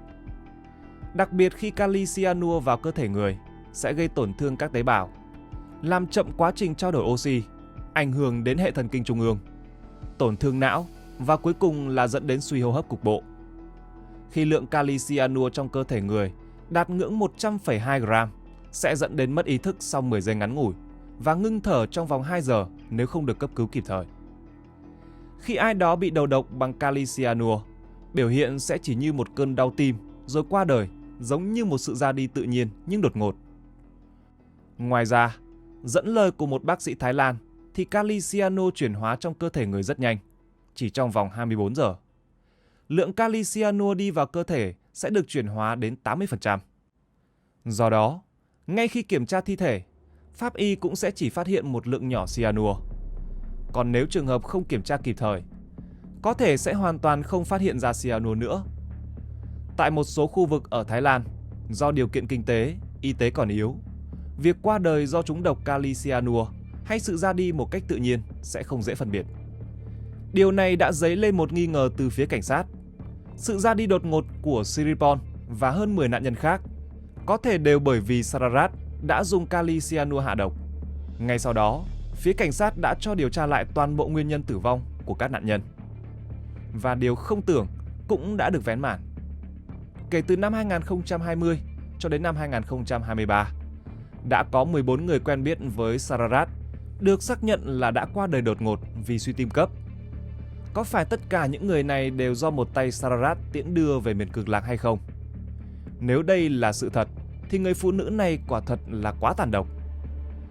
Vì khi điều tra sâu hơn, phía cảnh sát còn được biết mối quan hệ của một vài người với Sararat không chỉ ngày một ngày hai. Có những mối quan hệ đã trải qua hàng thập kỷ. Nhưng cho dù là những người bạn thân lâu năm hay mới quen biết, điểm trùng hợp là họ đều ra đi đột ngột sau khi được Sararat mời ra ngoài, và họ đều qua đời vì bệnh suy tim cấp. Sau khi các chi tiết của vụ án được tiết lộ nhiều hơn, người dân Thái Lan đã đặc biệt lo lắng sợ hãi. Bạn bè nghi ngờ lẫn nhau. Họ cũng không dễ dàng thoải mái làm bạn với người lạ như trước. Việc bạn bè tặng nhau đồ ăn, nước uống cũng không còn đơn giản. Họ không dám ăn uống. Nếu có thì sẽ để người tặng dùng trước, họ mới dám động vào sau. Vụ án này đã gây nên sự chia rẽ rất lớn giữa các mối quan hệ con người với con người ở đây. Đột nhiên trong thời gian này, phía cảnh sát cũng nhận được một báo án từ một người bạn của Sararat đã đem đến cho họ một hướng điều tra hoàn toàn mới. Cô mời một người bạn uống trà sữa trân châu, nhưng không ngờ người bạn này lại xuống tay tàn độc với cô. Nếu không nhờ cô phúc lớn mạng lớn đã nôn ra được, thì có lẽ thời khắc này mọi người cũng không nhận ra rốt cuộc nguyên nhân vì sao lại có người xuống tay với bạn bè của mình như vậy. Người bạn này tên là Kantima Pesat. Cô cho biết cô cũng đã suýt đi cùng tử thần. Vì hai người chồng của cô và Sararat quen biết nhau, đều cùng học chung trong Học viện Cảnh sát Hoàng gia, nên hai người gọi là thân quen. Mối quan hệ của hai gia đình cũng rất thân thiết. Đầu năm 2022, Sararat đã mượn cô 250.000 baht, tức là khoảng 180 triệu Việt Nam đồng. Tuy nhiên, khi gần đến cuối năm rồi, nhưng Kantima không thấy cô bạn này trả tiền. Sau đó, cô bắt đầu thúc giục Sararat trả nợ. Đến tháng 9 thì cô bị nhiễm Covid-19. Khi nghe tin bạn bị bệnh, Sararat đã mời cô đi ăn trưa tại trung tâm thương mại và trả số tiền đã nợ trước đây. Khi đến trung tâm thương mại, Sararat đã đưa cô uống thuốc để chữa bệnh Covid-19. Một phần vì cảm thấy khá tội lỗi khi đã thúc giục bạn trả tiền, một phần vì hai người là người bạn quen biết đã lâu. Kantima đã uống thuốc ngay trước mặt Sararat. Sau đó, cô cũng cảm thấy đỡ hơn một chút. Không cảm thấy đau nhức bởi bệnh tình lúc đó nữa. Nhưng khi trên đường lái xe về nhà, cô cảm thấy khó chịu. Mọi thứ như cuộn trào trong bụng. Cảm giác buồn nôn không thể kiềm chế được. Ngay khi cảm giác được hai tay dần tê dại cứng ngắc và khó thở, Kantima đã gọi cho Sararat đến để giúp đỡ vì cô ta ở gần đấy nhất. Nhưng khi người phụ nữ độc ác nghe điện thoại, cô liền bịa ra một lý do là lạc đường, không thể đến kịp. Ngay sau đó, Kantima đã gọi cho cấp cứu. Chưa đợi được họ đến, Cô đã rơi vào trạng thái hôn mê. Rất may mắn cho cô vì xe cấp cứu đã đến kịp thời và cứu cô khỏi lưỡi hái của tử thần bằng các sơ cứu hồi sức tim phổi kịp thời. Sau khi cô tỉnh dậy, họ đã đưa cô ngay đến bệnh viện gần nhất. Bác sĩ nói rằng tim của cô đã ngừng đập một thời gian, nhưng thời điểm đó, Kantima chỉ nghĩ vấn đề là do Covid-19 chứ không phải do người bạn thân lâu năm Sararat. Vì vậy thời điểm đó, cô cũng không thực hiện xét nghiệm máu. Cho đến bây giờ, khi nghe tin tức về vụ án của Siripon, rồi đến những người quen biết với Sararat đều qua đời một cách bí ẩn và đột ngột vì bệnh tim phổi cấp, cô đã liên kết với những triệu chứng của bản thân trước đây. Điều này khiến cô nghi ngờ. Rất có thể cô đã bị xuống tay, nhưng vì phước lớn mạng lớn nên đã thoát được một kiếp. Ngay sau đó, cô đã đến đồn cảnh sát và kể tất cả câu chuyện cho họ. Tiếp tục điều tra theo đầu mối mới này, phía cảnh sát đã phát hiện ra rằng tất cả 14 nạn nhân đều có một đặc điểm chung. Đó là họ đều đã cho Sararat mượn tiền. Kết quả đều là không lâu sau khi yêu cầu cô ta trả tiền, thì tất cả họ đã qua đời một cách bí ẩn. Tất cả các giao dịch trong tài khoản ngân hàng của Sararat đã được ghi lại. Số người cho cô ta vay tiền không dừng lại ở 14 mà là 20 người. Và 20 người này đều đã qua đời. Ngoài những người cảnh sát đang điều tra, còn có 5 đến 7 người rất có thể cũng là nạn nhân của người đàn bà độc ác này. Nhưng nguyên nhân việc họ qua đời đột ngột đều không được điều tra làm rõ. Thời điểm đó, chỉ biết là họ ra đi rất bất ngờ do cơn đau tim cấp gây ra. Nghĩa là số nạn nhân có thể cao hơn con số mà chúng ta vừa nghe. Và Sararat đã bắt đầu xuống tay từ năm 2015. Có thể còn sớm hơn nữa. Vì năm 2015, có một phụ nữ tên là Montatip trở về Thái Lan không lâu sau thì qua đời. Nguyên nhân cũng là do suy tim cấp. Nạn nhân là người Thái Lan nhưng lấy chồng nước ngoài. Do đó sinh sống và làm việc ở nước ngoài cùng chồng. Thỉnh thoảng mới về quê hương thăm gia đình bạn bè. Thời điểm Montatip trở về Thái Lan năm 2015, Sararat đã ra sân bay đón cô. Nhưng không lâu sau thì cô đột ngột qua đời. Điều kinh ngạc hơn là Sararat được người chồng nước ngoài của nạn nhân ủy quyền cho toàn quyền quyết định việc xử lý tài sản thừa kế của Montatip trong nước. Phát hiện này đã đẩy thời gian Sararat bắt đầu những hành vi tàn ác của mình là vào khoảng 9 năm trước. Điều này có nghĩa là trong khoảng thời gian từ 2015 đến năm 2023, có thể có rất nhiều nạn nhân đã ra đi dưới bàn tay của cô ta.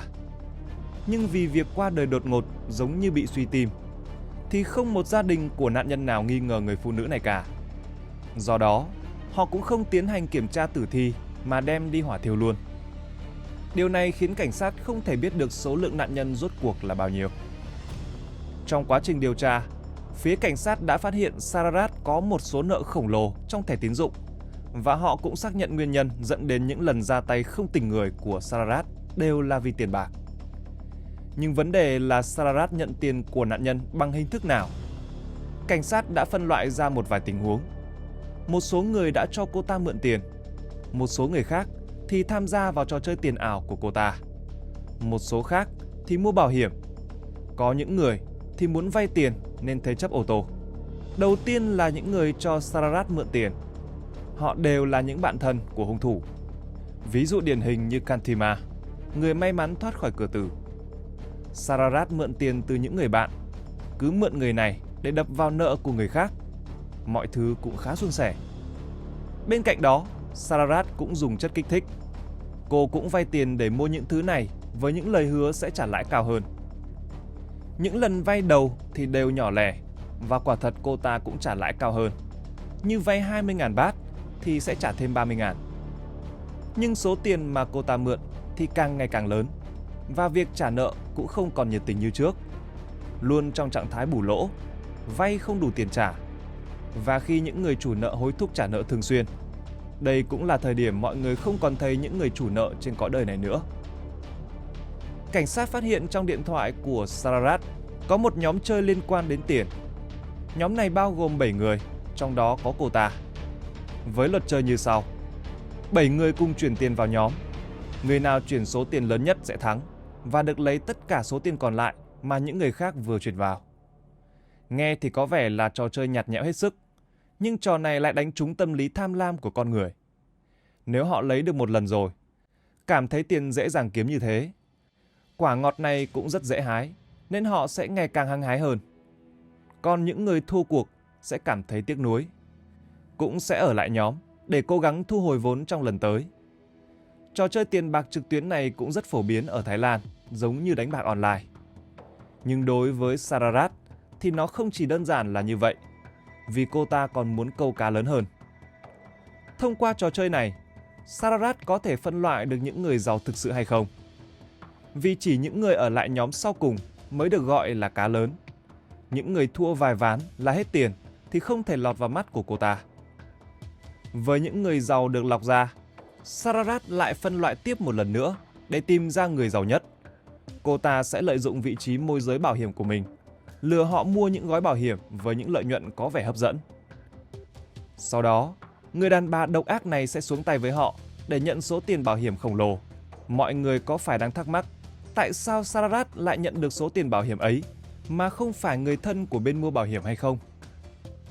Vì Thái Lan có một luật, nếu người được bảo hiểm nợ tiền trước khi qua đời, thì tiền bảo hiểm sau đó sẽ trả lại cho chủ nợ trước tiên. Vì vậy, Sararat chỉ cần trở thành chủ nợ của những người này, thì tiền bồi thường bảo hiểm chắc chắn sẽ nằm trong túi cô ta, mà không phải người thân nào cả. Sararat đã bán được tổng cộng 11 hợp đồng bảo hiểm nhân thọ. Vậy trong số những người được bảo hiểm này, những ai đã bị hung thủ xuống tay? Hiện tại vẫn chưa có câu trả lời. Còn đối với những người nghèo hơn, Sararat cố vấn cho họ đem xe của bản thân đi để thế chấp, để nhanh chóng có một khoản tiền mặt. Trong số đó có một nữ nạn nhân tên là Nitaya. Trước khi qua đời, cô thông qua Sararat đã đem thế chấp chiếc xe Honda Civic của bản thân và nhận được 150.000 baht tiền mặt, khoảng 109 triệu Việt Nam đồng. Sau đó, tại nhà riêng ở Nakhea, tỉnh Nakhon Phanom, thi thể của Nitaya được tìm thấy với tình trạng tím đen, giống như đã trúng độc. Máu chảy ra từ lỗ mũi, mắt và miệng rất đáng sợ. Thời điểm đêm xảy ra án mạng, số tiền 150.000 baht từ việc thế chấp xe hơi cũng không cánh mà bay. Trong nhóm trò chơi qua mạng của cô gồm 7 người, thì cô ta là quản trị viên và một người trong nhóm hiện tại đang mất tích. 5 người còn lại đều qua đời vì suy tim cấp. Các bạn có thể hình dung ra, những nhóm người như thế này có thể còn rất nhiều mà cảnh sát chưa điều tra ra. Mọi người lại đặt ra một loạt câu hỏi khác. Liệu rằng ngày 14 tháng 4, ngoài người bạn mới quen Siripon đổ gục xuống rồi qua đời kia, thì còn ai khác hay không? Và tại sao Sararat lại hành động một mình một cách trơn tru như vậy? Có khi nào cô ta còn có đồng phạm? Vì tổng số tiền ước tính trước mắt mà cô ta đã nhận lên đến 78 triệu baht, khoảng 56,8 tỷ Việt Nam đồng. Qua tài khoản ngân hàng của Sararat, cảnh sát đã truy vết được 11 đến 12 người mà Sararat đã chuyển tiền.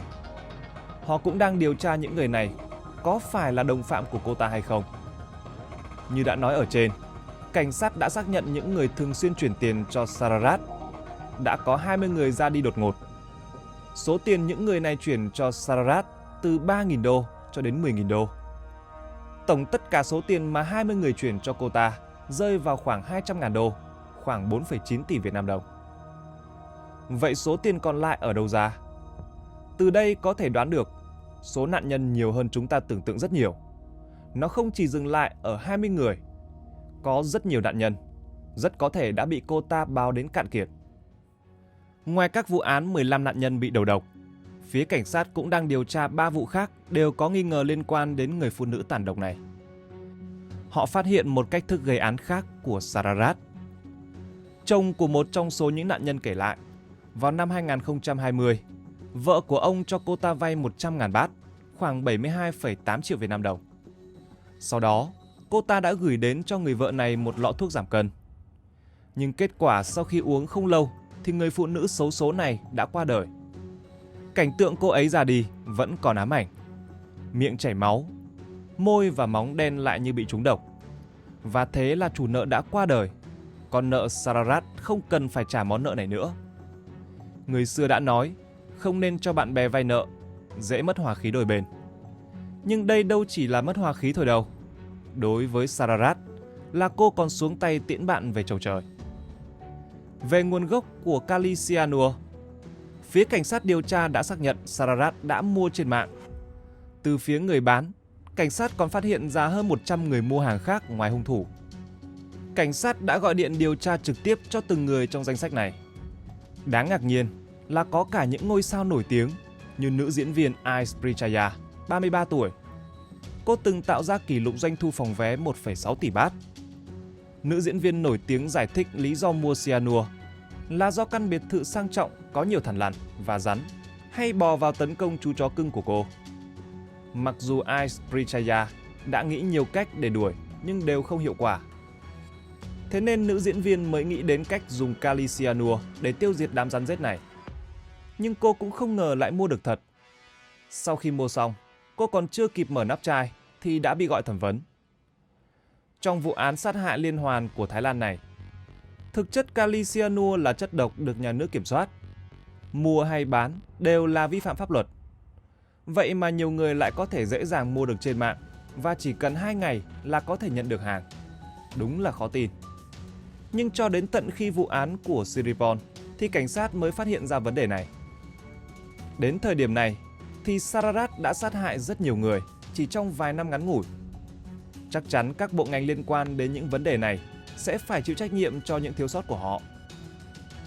Đến đây mọi người có nghĩ đến việc rất có thể Sararat chỉ là phần nổi của tảng băng chìm, vì có đến hơn 100 người mua tại cửa hàng này. Vậy còn những cửa hàng khác? Và biết đâu trong số hơn 100 người ấy lại có thêm vài người như Sararat, mà một cô ta thôi đã khiến cho mọi người lo sợ thế này rồi. Mọi chuyện sẽ còn thế nào nếu có đến 2-3 Sararat nữa? Chúng ta thật sự không thể tưởng tượng nổi. Điều này còn đặt ra một câu hỏi lớn cho đất nước Thái Lan. Vấn đề quản lý kali cyanua chỉ là gián tiếp. Việc dùng nó để xuống tay sát hại nhiều người như vậy chỉ vì tiền mới là điều đáng quan tâm lúc này.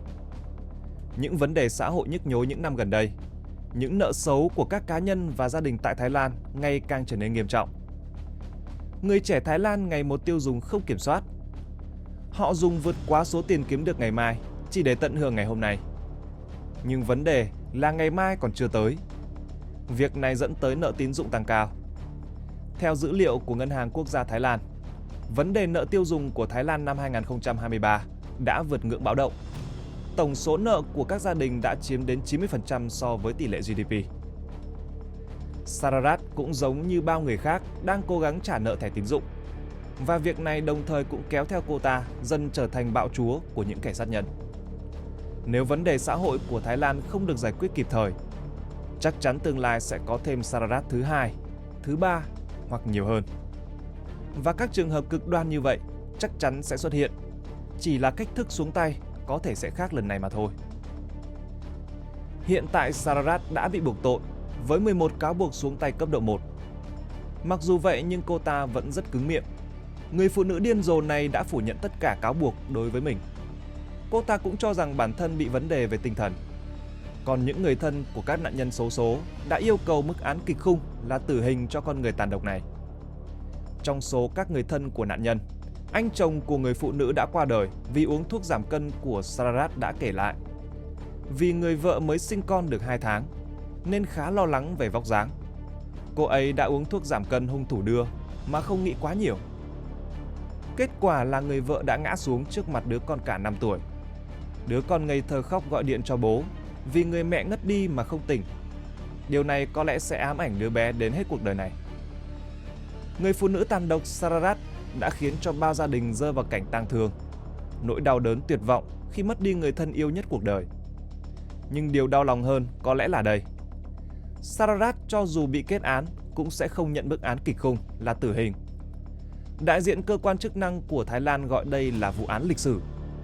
Người này cho biết thêm, Sararat phải đối mặt với 80 tội danh, bao gồm đầu độc bằng chất độc cyanua, giả mạo, trộm cắp và giết người có chủ ý. Tội danh có thể dẫn đến án tử hình. Tuy nhiên, vì theo luật pháp của Thái Lan được sửa đổi vào những năm 2007, luật tố tụng hình sự đã quy định bất kỳ tội phạm nào trong thời gian mang thai đều không thể bị hành quyết. Án tử hình có thể được hoãn tối đa 3 năm. Nếu sau 3 năm mà đứa con của cô ta vẫn sống, thì án tử hình sẽ được giảm xuống thành án tù chung thân. Và đứa bé trong bụng Sararat đã trở thành kim bài miễn tử để giúp cô ta thoát khỏi cánh cổng xuống địa ngục.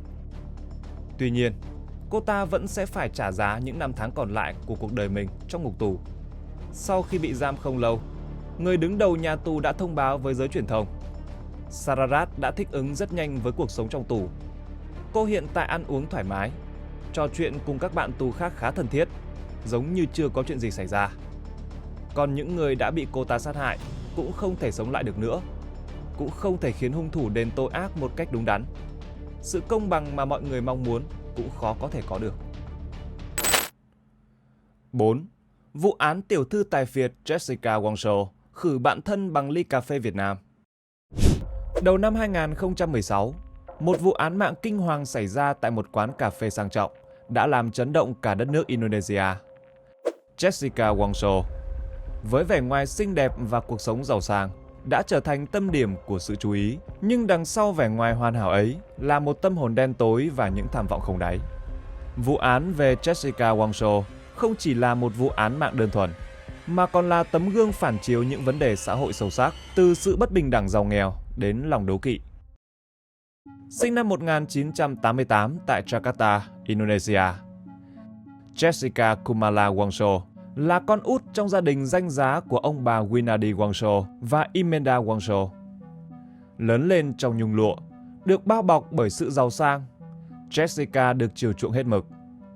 Gia đình cô là một trong những đế chế nhựa lớn nhất Indonesia, với cha cô được biết đến như vua nhựa trong ngành. Ở đất nước vạn đảo, nơi phần lớn dân số còn đang vật lộn với cuộc sống mưu sinh, Jessica lại được sinh ra trong một thế giới hoàn toàn khác biệt. Với khối tài sản cách xù, cô gái trẻ này có trong tay mọi thứ mà cô mong muốn, thậm chí còn hơn thế nữa. Năm 2005, để khai thác thị trường đầy tiềm năng, gia đình Jessica Wang Shou đã quyết định chuyển đến Sydney, thành phố cảng tráng lệ của Úc. Tại đây, họ đã chọn cho mình một căn biệt thự sang trọng, tọa lạc tại Double Bay, một trong những khu vực giàu có bậc nhất của thành phố. Được biết, mỗi mét vuông đất tại Double Bay có giá trị ngang bằng một khối tài sản lớn. Để có được một không gian sống rộng rãi và đẳng cấp hơn, cha của Jessica đã quyết định đầu tư vào 2 lô đất liền kề, tạo nên một khu biệt thự riêng tư và xa hoa. Tuy nhiên, Jessica lại lựa chọn ở lại Jakarta để hoàn thành chương trình trung học. Để đảm bảo cuộc sống con gái vẫn được nuông chiều và tiện nghi như trước, cha mẹ cô đã không ngần ngại thuê một đội ngũ đông đảo gồm quản gia, gia sư và các nhân viên phục vụ khác. Ngay từ thuở nhỏ, Jessica đã bộc lộ năng khiếu hội họa thiên bẩm và một niềm đam mê mãnh liệt với thế giới game. Những giờ liền miệt mài vẽ vời và khám phá thế giới ảo đã định hình ước mơ trở thành một nhà thiết kế đồ họa của cô. Sau khi tốt nghiệp trung học, Jessica đã không ngần ngại bay đến Sydney để theo đuổi đam mê tại cao đẳng thiết kế Billy Blue. Dù sống cùng gia đình, cô lại cảm thấy khá cô đơn khi các anh chị đều có cuộc sống riêng. Tại đây, Jessica nhanh chóng hòa nhập vào môi trường đại học và kết thân với nhiều bạn bè. Với tính cách sôi nổi, hài hước, cô luôn là tâm điểm của mọi cuộc vui. Một trong những người bạn thân thiết nhất của cô là Mina Salihin, một cô gái Indonesia cũng xinh đẹp và giàu có. Cả hai đều đến từ những gia đình danh giá ở Jakarta, và có lẽ chính điều đó đã trở thành sợi dây liên kết đặc biệt giữa họ. Mina có một người chị em sinh đôi tên là Sandy Salihin và bạn trai lâu năm Arif đang du học tại Melbourne. Trong khi cô ở Sydney, Mina và Jessica nhanh chóng trở thành bạn thân, không chỉ bởi cả hai đều thuộc tầng lớp thượng lưu, mà còn có chung tình yêu với thiết kế và là những người phụ nữ độc lập, hiện đại với cá tính mạnh mẽ.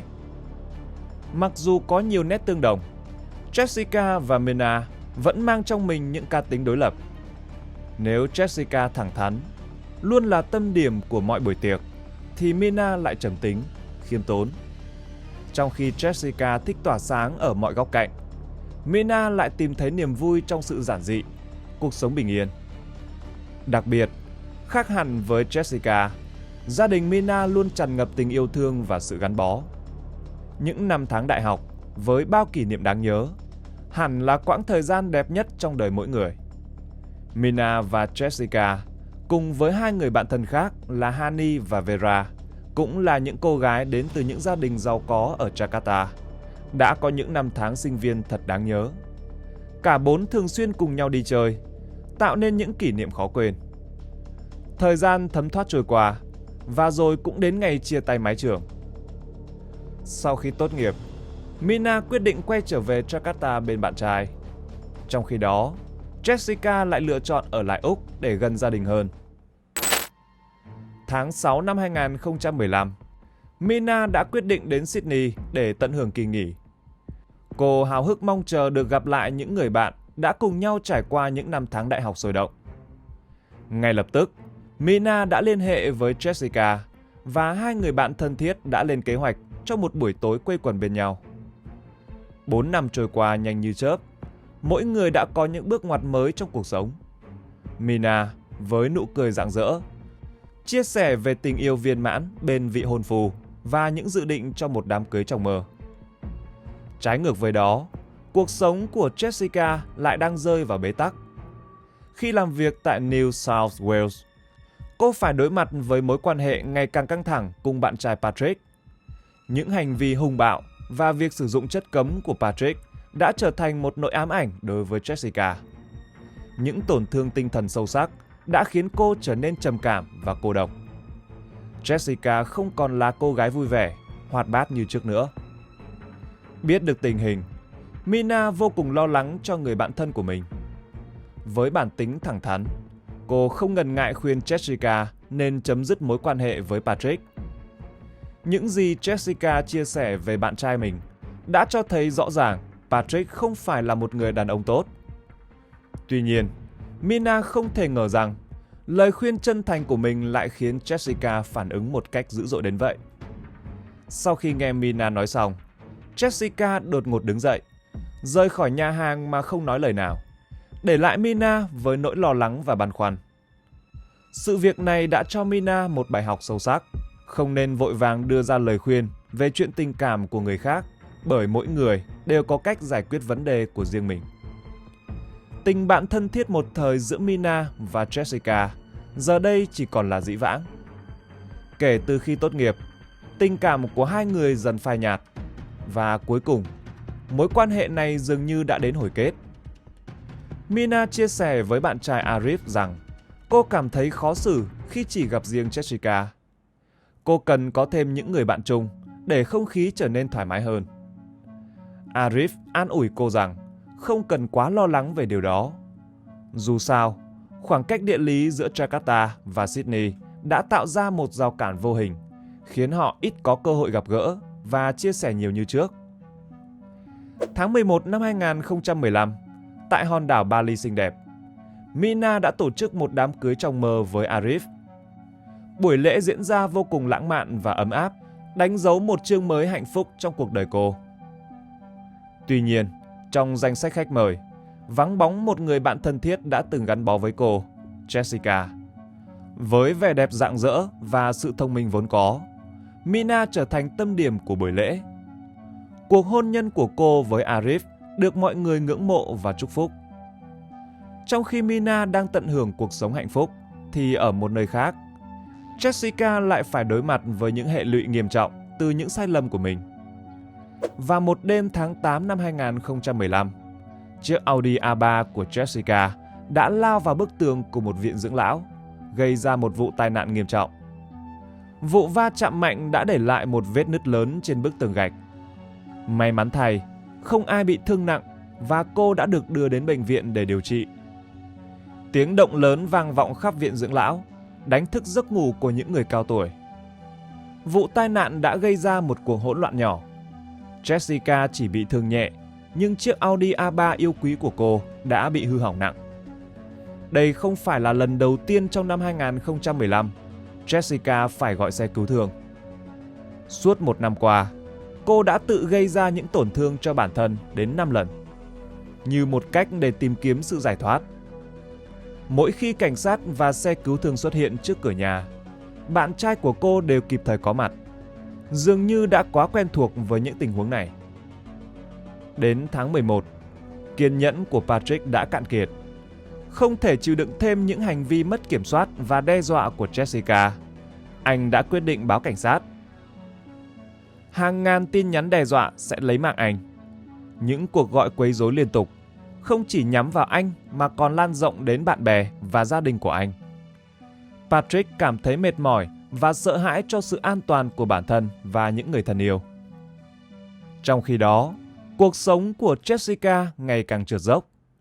Rượu trở thành bạn đồng hành không thể thiếu, ảnh hưởng nghiêm trọng đến công việc của cô. Những hành vi thiếu trách nhiệm lặp đi lặp lại đã khiến Jessica bị sa thải. Sự thất bại liên tiếp trong cuộc sống khiến cô trở nên điên cuồng và mất kiểm soát. Những lời đe dọa đến tính mạng được gửi đến người quản lý và mẹ của người quản lý đã chứng tỏ rằng Jessica đang trên bờ vực của sự điên loạn. Cô ta dường như mất đi lý trí và sẵn sàng làm bất cứ điều gì để trả thù. Sau khi không còn gì để níu kéo ở Sydney, Jessica quyết định quay về Jakarta.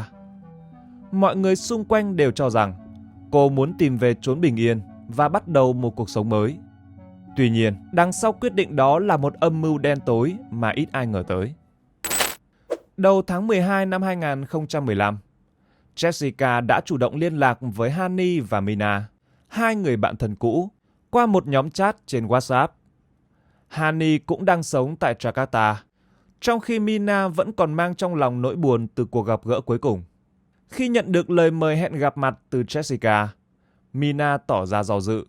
Tuy nhiên, trước sự nài nỉ của bạn cũ và sự nhiệt tình của Hani, cô đã đồng ý. Jessica tỏ ra vô cùng háo hức, chủ động lên kế hoạch chi tiết cho buổi gặp mặt.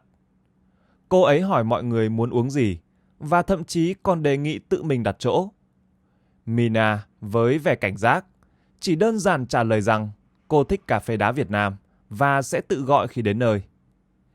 Họ thống nhất gặp nhau lúc 5 giờ chiều, thứ Tư ngày 6 tháng 1 năm 2016, tại một quán cà phê sang trọng mang tên Oliver Coffee, tọa lạc tại trung tâm mua sắm Grand Indonesia.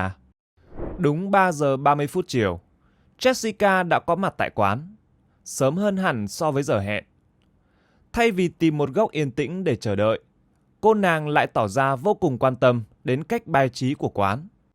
Mắt cô đảo qua đảo lại, quan sát kỹ lưỡng vị trí của những chiếc camera an ninh được lắp đặt khắp nơi. Sau một hồi quan sát, Jessica cuối cùng cũng chọn cho mình bàn số 54, một vị trí khá kín đáo, nép mình bên bức tường, khuất tầm nhìn của hầu hết mọi người. Đúng 4 giờ 15 phút chiều, Jessica trở lại bàn số 54 với vẻ mặt thỏa mãn. Trên tay cô là 3 chiếc túi đựng đồ mua sắm sặc sỡ, từ cửa hàng bách hóa và cửa hàng chăm sóc cơ thể. Cô ung dung đặt chúng lên bàn, khéo léo sắp xếp sao cho vừa che khuất tầm nhìn của camera an ninh. Sau đó, cô đến quầy bar và order 3 ly đồ uống, 2 ly cocktail đầy màu sắc và 1 ly cà phê đá Việt Nam, đúng như yêu cầu của Mina. Để đảm bảo kế hoạch diễn ra suôn sẻ, Jessica đã trả tiền trước khi đồ uống được mang ra. Khi người phục vụ đặt những ly đồ uống lên bàn, Jessica nhanh chóng di chuyển chúng đến vị trí phía sau những chiếc túi mua sắm, che chắn kỹ lưỡng. Sau đó, cô khẽ dịch chuyển chỗ ngồi, cố gắng hết sức để không bị camera ghi lại. Mặc dù hình ảnh trên video sau này trích xuất lại khá mờ, nhưng qua những chuyển động nhỏ của bàn tay, có thể thấy rõ Jessica đang thực hiện một hành động bí mật. Cô ta đang rắc một thứ bột trắng vào ly cà phê đá Việt Nam, thứ đồ uống mà Mina rất thích và đã đặt trước. Sau khi hoàn tất, Jessica cất những chiếc túi vào phía sau ghế và trở lại vị trí ngồi như cũ với vẻ mặt bình tĩnh đến lạ thường. Đến 5 giờ 15 phút chiều, Mina và Hani xuất hiện tại quán cà phê. Họ đã đến muộn 15 phút so với giờ hẹn, và khi nhìn thấy những ly đồ uống đã nguội lạnh trên bàn, Mina không khỏi cảm thấy bất an. Jessica tươi cười đứng dậy chào đón họ, nhưng ngôn ngữ cơ thể của Mina tỏ rõ sự căng thẳng và bất an khi ở gần người bạn cũ. Ngồi giữa hai người, Mina cảm thấy như bị mắc kẹt giữa hai tảng băng. Sau đó, Jessica nhanh chóng gợi ý Mina thử ly cà phê đá Việt Nam.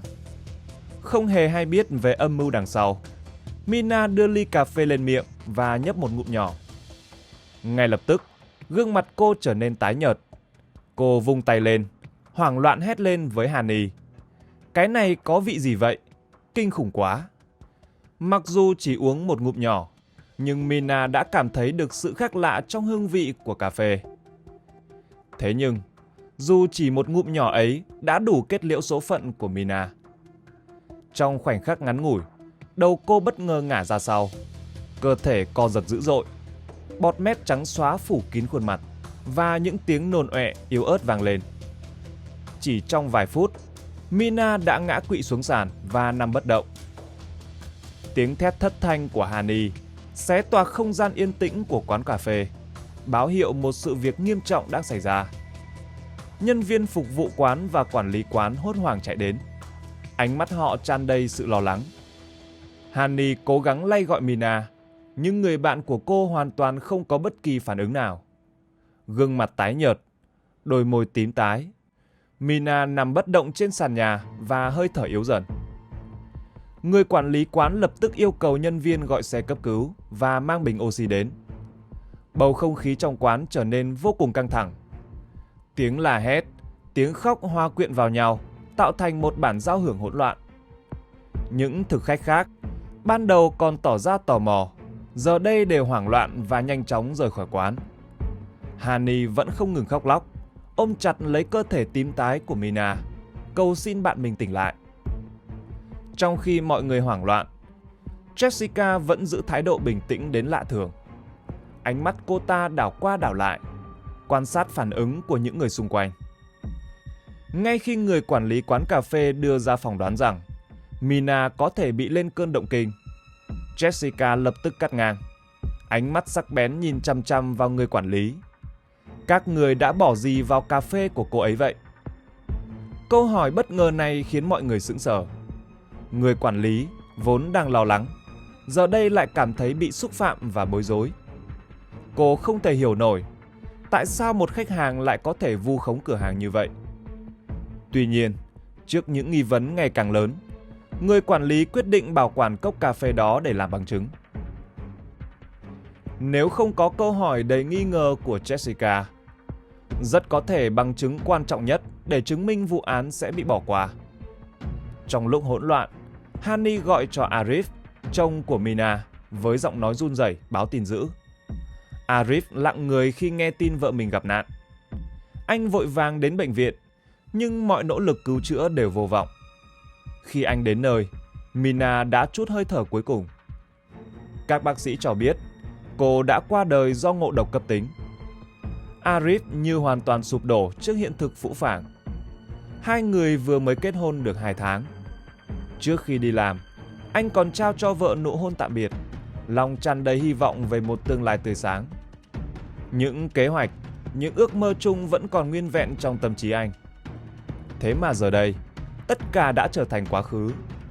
Mina Salihin, người phụ nữ anh yêu thương, đã ra đi mãi mãi vào lúc 6 giờ 30 chiều ngày 6 tháng 1 năm 2016. Tin dữ về sự ra đi đột ngột của Mina làm gia đình và bạn bè cô không khỏi đau xót. Họ không thể nào tin nổi một cô gái trẻ tràn đầy sức sống lại ra đi một cách bất ngờ đến vậy. Trong lễ tang, những người từng chung vui trong đám cưới của Mina giờ đây lại tụ họp để vĩnh biệt cô, lòng tràn đầy tiếc thương và bàng hoàng. Ai cũng tự hỏi tại sao cuộc sống lại bất công đến vậy, cướp đi một sinh mệnh tươi trẻ đầy hứa hẹn. Sự ra đi đột ngột của một người phụ nữ xinh đẹp cùng với những bí ẩn xung quanh đã làm mọi người đặt ra nhiều nghi vấn. Trong khi ai nấy đều đau buồn, tiễn biệt người bạn đã khuất, Jessica lại tỏ ra khác biệt. Cô ta không hề rơi một giọt nước mắt nào, gương mặt lạnh lùng đến đáng sợ. Thái độ bất thường của cô càng làm dấy lên những nghi vấn. Tại sao cô lại khăng khăng mời Mina uống ly cà phê đó?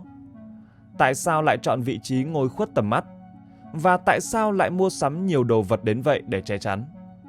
Mỗi hành động của Jessica đều trở thành tâm điểm chú ý, gợi lên những câu hỏi khó trả lời. Ngày hôm đó, các sự kiện diễn ra quá nhanh và bất ngờ. Vì vậy không ai khám xét Jessica. Đoạn phim giám sát cho thấy, trong khi mọi người khác đang hoảng loạn và cố gắng giúp Mina, Jessica chỉ đứng xa ở phía sau, nhìn xung quanh và gãi tay. Sau này, các nhà khoa học đưa ra giả thuyết rằng tình trạng ngứa tay của Jessica có thể là do tiếp xúc trực tiếp với cyanua. Khi được yêu cầu cung cấp quần áo để xét nghiệm, cô ta khẳng định đã vứt bỏ vì sợ bị dính chất nôn của nạn nhân. Tuy nhiên, các đoạn phim giám sát cho thấy Jessica không hề đến gần Mina sau khi cô ấy bị ngộ độc.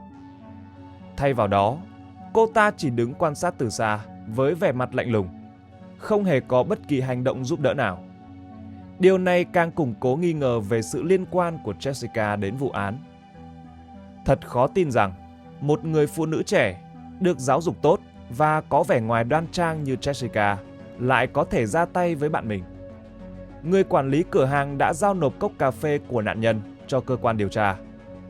Sau 3 ngày, kết quả xét nghiệm cho thấy trong cốc cà phê có chứa một lượng lớn cyanua, đủ để gây tử vong. Tại Indonesia, một quốc gia có đa số người dân theo đạo Hồi, một tín ngưỡng tôn giáo không khuyến khích việc khám nghiệm pháp y. Chính vì vậy, trong các vụ án hình sự, việc xin phép gia đình nạn nhân để tiến hành khám nghiệm pháp y là điều bắt buộc. Ban đầu, gia đình của Mina đã rất lưỡng lự vì không muốn xâm phạm đến cơ thể của người thân đã khuất. Tuy nhiên, trước sự thuyết phục của các điều tra viên, họ đã đồng ý cho phép lấy một số mẫu dịch nhỏ để phục vụ công tác điều tra và vẫn kiên quyết từ chối việc khám nghiệm một cách toàn diện, tôn trọng truyền thống và tín ngưỡng tôn giáo của mình. Sáng ngày 10 tháng 1 năm 2016, kết quả khám nghiệm pháp y cuối cùng cũng được công bố. Các nhà điều tra xác định nguyên nhân sự ra đi của Mina là do ngộ độc cyanua. Dạ dày của nạn nhân xuất hiện các vết xuất huyết và chứa một lượng nhỏ chất độc này. Tuy nhiên, điều đáng chú ý là các xét nghiệm trên các bộ phận khác của cơ thể không tìm thấy dấu vết của cyanua. Nhờ quyết định sáng suốt của người quản lý cửa hàng trong việc bảo quản cốc cà phê mà nạn nhân đã uống, cơ quan điều tra đã có một bằng chứng vật lý quan trọng. Kết quả xét nghiệm cốc cà phê cho thấy chính nó là công cụ gây án. Thế nhưng, câu hỏi lớn nhất vẫn còn bỏ ngỏ. Đó là Jessica đã có được cyanua bằng cách nào? Việc sở hữu một chất kịch độc như cyanua là điều bất hợp pháp và vô cùng nguy hiểm. Nhiều người cho rằng với trí thông minh của mình, Jessica hoàn toàn có thể đã mua chất độc này trên thị trường chợ đen. Tuy nhiên, sau nhiều ngày điều tra, cảnh sát vẫn chưa tìm thấy bất kỳ bằng chứng nào liên quan đến việc Jessica đã tìm mua cyanua. Vụ án mạng bí ẩn này đã nhanh chóng lan rộng, trở thành tâm điểm chú ý của dư luận Indonesia. Cư dân đất nước vạn đảo theo dõi sát sao diễn biến vụ án, bàn tán xôn xao như thể đang theo dõi một bộ phim trinh thám hấp dẫn. Từ đó, những tin đồn thất thiệt về vụ án bắt đầu lan tràn trên mạng xã hội với tốc độ chóng mặt. Đoạn video từ camera an ninh khi được chia sẻ rộng rãi đã khiến hầu hết mọi người đổ dồn sự nghi ngờ vào Jessica. Tuy nhiên, động cơ thực sự đằng sau hành động của cô vẫn là một ẩn số lớn. Một số người cho rằng Jessica đã nuôi dưỡng một tình cảm đơn phương dành cho Mina và quyết định trả thù khi biết cô bạn thân đã kết hôn. Số khác lại nghi ngờ rằng Jessica cảm thấy bị tổn thương và ghen tị khi không được mời đến đám cưới, đồng thời chứng kiến Mina ngày càng thân thiết với những người bạn khác. Arif, chồng của Mina, đưa ra giả thuyết rằng Jessica buồn bã vì đã bị Mina khuyên chia tay bạn trai.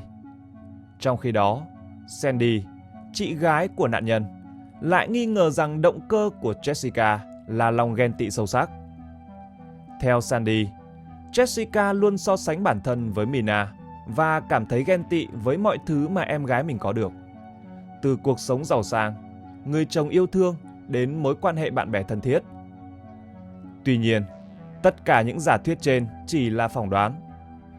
Chỉ có Jessica mới biết rõ lý do thực sự đằng sau hành động tàn ác của mình.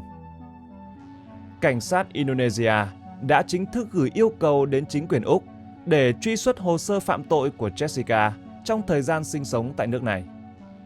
Do luật pháp Úc không chấp nhận án tử hình, nên cơ quan chức năng hai nước đã đạt được thỏa thuận.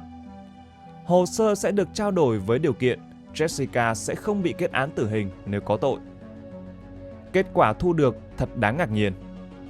Hồ sơ của Jessica cho thấy một quá khứ đầy rắc rối, với 13 báo cáo liên quan đến các hành vi vi phạm pháp luật. Từ những vụ việc nhỏ như lái xe khi say rượu, đến những hành vi nghiêm trọng hơn như đe dọa tính mạng người khác. Bằng nhiều nỗ lực điều tra của cảnh sát, ngày 30 tháng 1 năm 2016, Jessica bị bắt và bị buộc gây án mạng cho bạn mình có chủ ý.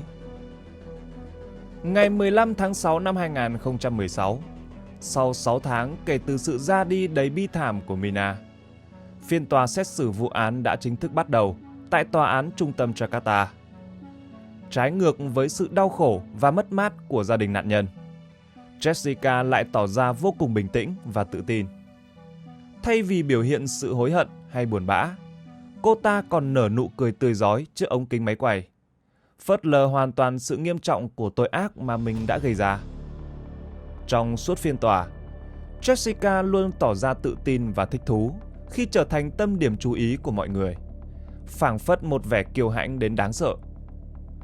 Trong suốt phiên tòa, Jessica vô cùng bình tĩnh trước mọi cáo buộc từ bên công tố và lời thẩm vấn từ phía thẩm phán.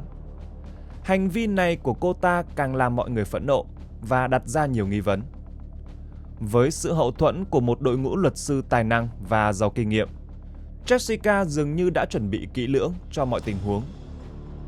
Nhóm luật sư bào chữa của cô ta đưa ra những lập luận hết sức tinh vi, cho rằng việc không tìm thấy dấu vết cyanua trong một số bộ phận cơ thể của nạn nhân là một bằng chứng quan trọng chứng minh Jessica vô tội. Họ nhấn mạnh rằng lượng cyanua nhỏ bé được phát hiện trong dạ dày có thể là kết quả của quá trình phân hủy tự nhiên trong cơ thể sau khi qua đời, chứ không phải bằng chứng trực tiếp cho thấy Jessica đã đầu độc nạn nhân. Thậm chí, nhóm luật sư còn đặt câu hỏi về tính toàn diện của quá trình khám nghiệm pháp y, cho rằng việc chỉ lấy mẫu mồ và chất lỏng để phân tích là chưa đủ để xác định chính xác nguyên nhân tử vong. Luật sư bào chữa của Jessica đã đưa ra giả thuyết rằng nạn nhân có thể qua đời do một căn bệnh hiếm gặp chưa được chẩn đoán. Tuy nhiên, cơ quan điều tra vẫn chưa tìm thấy bất kỳ bằng chứng nào ủng hộ giả thuyết này. Trong khi đó, việc Jessica sở hữu cyanua vẫn là một ẩn số lớn. Vào ngày 5 tháng 10 năm 2016, phòng xử án đã chật kín những người theo dõi, chờ đợi phán quyết cuối cùng. Và rồi, bản án 20 năm tù giam đã được tuyên bố, chấm dứt một vụ án gây chấn động dư luận. Quyết định này đã nhận được sự đồng thuận của đông đảo người dân. Nhờ thỏa thuận hợp tác giữa cơ quan chức năng Indonesia và Úc, Jessica đã tránh được án tử hình, một hình phạt tối cao mà nhiều người đã mong đợi. Ngày 28 tháng 9 năm 2023, bộ phim tài liệu Ice Cold: Murder, Coffee and Jessica Wang Show được phát sóng trên Netflix. Bộ phim đi sâu vào các câu hỏi chưa có lời giải liên quan đến phiên tòa xét xử Jessica Wang Show. Đặc biệt là có các cuộc phỏng vấn trực tiếp và độc quyền với Jessica và người thân của nạn nhân là cha và chị gái sinh đôi của Mina, cũng như luật sư của Jessica và các nhà báo đã khám phá vụ án. Bộ phim tài liệu được sản xuất bởi Beach House Pictures, một trong những công ty sản xuất độc lập lớn nhất châu Á. CNN Indonesia đã đánh giá bộ phim tài liệu này khá khiêu khích. Điều này có thể gây ra sự náo động, đặc biệt là do bộ phim mô tả hệ thống tư pháp của Indonesia đã nhận được sự giám sát của công chúng trong những năm gần đây. Với những người dân Indonesia, vụ án của Jessica và Mina đã phơi bày một góc khuất đằng sau cuộc sống hào nhoáng của giới thượng lưu. Rõ ràng, ngay cả những người giàu cũng không tránh khỏi những mâu thuẫn và bi kịch. Sau vụ án, cà phê đá Việt Nam dường như đã trở thành thức uống phổ biến nhất của thành phố Jakarta, được tìm thấy khắp các quán cà phê. Tuy nhiên, nó cũng mang theo một câu chuyện đau lòng mà không ai muốn nhớ đến. Vậy là câu chuyện hôm nay đã kết thúc. Dù vụ án đã có kết quả cuối cùng, nhưng chúng ta vẫn không biết được động cơ thật sự của Jessica là gì. Chỉ có cô ta là người rõ nhất và đã phải trả giá cho hành động của mình. 5. Vụ án đầu độc Trù Linh, nữ sinh Đại học Thanh Hoa ưu tú thành bại liệt. Vào năm 2023, trên mạng Internet Trung Quốc lan truyền một câu chuyện đầy thương cảm. Chu Linh, nạn nhân của vụ đầu độc vào 29 năm trước, đang mắc bệnh ung thư não giai đoạn cuối. Cô đang trong tình trạng nguy kịch và có thể qua đời bất cứ lúc nào. Cách đây không lâu, cô đã mừng sinh nhật tuổi 50 của mình khi đang nằm trên giường bệnh. Sự ra đi không thể biết trước có thể không phải là một bi kịch cho cuộc đời của cô. Bởi vì từ vụ bị đầu độc bằng thallium, cô đã mất đi khả năng nói, bị mù, liệt toàn thân, không thể tự mình ăn uống hoặc vệ sinh cá nhân. Dù đã 50 tuổi, nhưng cô chỉ có trí tuệ của một đứa trẻ 6 đến 7 tuổi. Cô từng là một người con gái xinh đẹp và hoạt bát một thời của Đại học Thanh Hoa. Nhưng giờ đây, lại bị giam cầm một cách đau đớn trong một cơ thể dị dạng và không hoàn chỉnh. Trong gần 30 năm, cô chỉ có cha mẹ già chăm sóc cho những nhu cầu hàng ngày. Nhiều năm đã trôi qua, cô bám víu vào cuộc sống nhưng không thể chứng kiến được ngày hung thủ phải đối diện với công lý. Và cũng có thể ngày đó sẽ không bao giờ đến. Người ta nói rằng luôn có ánh sáng phía cuối đường hầm. Vậy đối với Chu Linh, liệu có ánh sáng nào ở cuối đời của cô hay không? Nhân vật trong câu chuyện của chúng ta hôm nay là Chu Linh, sinh ngày 24 tháng 11 năm 1973 tại Bắc Kinh. Cha của cô là Ngô Thừa Chí, mẹ là Chu Minh Tân. Cha mẹ cô đều là những người có học vấn cao. Cô có một chị gái là Ngô Kim. Chu Linh mang họ của mẹ. Năm 1992, Chu Linh lúc đó 19 tuổi, thi vào khoa hóa học Đại học Thanh Hoa. Cô học chuyên ngành hóa lý và phân tích nhạc cụ. Cô ấy không chỉ học giỏi mà còn có tài năng trong nhiều lĩnh vực. Cô là thành viên chủ chốt trong ban nhạc dân gian của trường và giữ danh hiệu vận động viên bơi lội cấp 2 ở Bắc Kinh. Người ta vẫn không khỏi trầm trồ và ngầm thán phục vì họ quả là một gia đình trí thức và đẹp đẽ. Nhưng một gia đình đẹp đẽ như vậy lại tan vỡ bởi sự bất hạnh và đầy bất công. Vào tháng 10 năm 1994, bi kịch ập đến với Chu Linh. Cô đột nhiên bị mù tạm thời đến 2 lần. Với sự giúp đỡ của bạn bè và giáo viên, cô được chuyển đến bệnh viện ở Bắc Kinh. Tuy nhiên, bác sĩ không xác định được nguyên nhân gây ra vấn đề về mắt. 1 tháng sau, cô bắt đầu xuất hiện các triệu chứng nghiêm trọng hơn như đau bụng, đau dạ dày và không thể ăn uống được. Tóc cũng bắt đầu rụng rất nhiều. Chỉ trong vòng vài ngày, tóc của cô gần như đã rụng hết. Ngay cả khi mọi thứ đang chống lại mình, Chu Linh vẫn kiên trì trong những năm tháng đó. Cô vẫn nhất quyết biểu diễn bản nhạc của mình vào ngày 9 tháng 12. Nhưng không ai ngờ rằng bản nhạc đó trở thành tác phẩm biểu diễn cuối cùng trong cuộc đời cô. 3 ngày sau đó, Chu Linh xin phép về nhà nghỉ ngơi. Chứng kiến cô con gái khỏe mạnh và tràn đầy sức sống của mình bị hành hạ trong tình trạng mệt mỏi đau đớn chỉ trong một thời gian ngắn, cha mẹ của Chu Linh đã nhanh chóng gửi cô đến Bệnh viện Đại học Bắc Kinh nổi tiếng. Ở đây cô được chuyển vào khoa tiêu hóa. Các cuộc kiểm tra và xét nghiệm sau đó cho thấy mọi thứ đều bình thường. Điều kỳ lạ là trong thời gian cô nằm viện, các bác sĩ tiến hành khám bệnh cho cô, nhưng lại không cho cô uống bất kỳ loại thuốc nào. Vậy mà tình trạng của cô lại được cải thiện rõ rệt. Chu Linh đã có thể ăn và ngủ lại được. Tóc của cô cũng dần mọc trở lại. Sau 1 tháng nằm viện, cô đã được về nhà. Sau kỳ nghỉ đông, vào tháng 2 năm 1995, Chu Linh trở lại trường học. Tuy nhiên, chỉ sau 1 tuần, triệu chứng đau bụng, rụng tóc và suy giảm thị lực lại tái phát. Kèm theo đó là xuất hiện tình trạng đau chân dữ dội. Chu Linh kiên quyết chịu đựng 2 tuần, cho đến khi cơn đau kéo dài đến thắt lưng của cô. Đến lúc này, cô mới báo cho cha mẹ của mình. Lần này, cha mẹ của cô đã đưa cô trở lại Bệnh viện Đại học Bắc Kinh để tìm kiếm lời khuyên từ các phòng khám chuyên khoa tại bệnh viện. Các nhà thần kinh học đã tổ chức hội chẩn với các bác sĩ và chuyên gia về trường hợp của cô. Họ nghi ngờ cô bị ngộ độc kim loại. Giáo sư Lý Thuận Uy, một trong những chuyên gia phụ trách trường hợp của Chu Linh vào lúc đó, nói với mẹ của Chu Linh rằng các triệu chứng của cô rất giống với trường hợp ngộ độc thallium vào những năm 1960. Vì đây là một chất độc cực kỳ hiếm, phía bệnh viện nói rằng họ thiếu thuốc thử cần thiết, nên đã hỏi Đại học Thanh Hoa về khả năng Chu Linh có thể tiếp xúc với thallium hoặc các hợp chất liên quan. Lúc đó, Đại học Thanh Hoa đã phủ nhận chuyên ngành của Chu Linh có liên quan đến việc tiếp xúc với một chất cực độc như vậy. Và họ tuyên bố rằng không có hồ sơ nào về việc cô ra vào phòng thí nghiệm hóa học cấp cao. Do đó, các bác sĩ chỉ có thể điều trị cho cô bệnh thần kinh vô căn. Họ sử dụng nhiều phương pháp điều trị khác nhau, bao gồm thuốc kháng sinh, thuốc chống virus, corticosteroid và globulin miễn dịch. Thậm chí, cô còn phải trải qua các thủ thuật điều trị vô cùng đau đớn như gây tê tủy sống, chọc thận và lấy mẫu mô não để xét nghiệm. Bất chấp những nỗ lực của các bác sĩ, tình trạng của Chu Linh nhanh chóng xấu đi. Chỉ trong vòng 5 ngày, khả năng nói của cô bị suy giảm, biến dạng cơ mặt, khó nuốt và rơi vào tình trạng hôn mê sâu. Sau đó, Chu Linh bị suy hô hấp, phải tiến hành phẫu thuật mở khí quản khẩn cấp. Cô được thông báo mắc một căn bệnh hiểm nghèo. Vì nguyên nhân căn bệnh của cô vẫn chưa rõ, nên sau khi các nhà thần kinh học thảo luận, họ quyết định điều trị cho cô bằng cách lọc máu toàn bộ.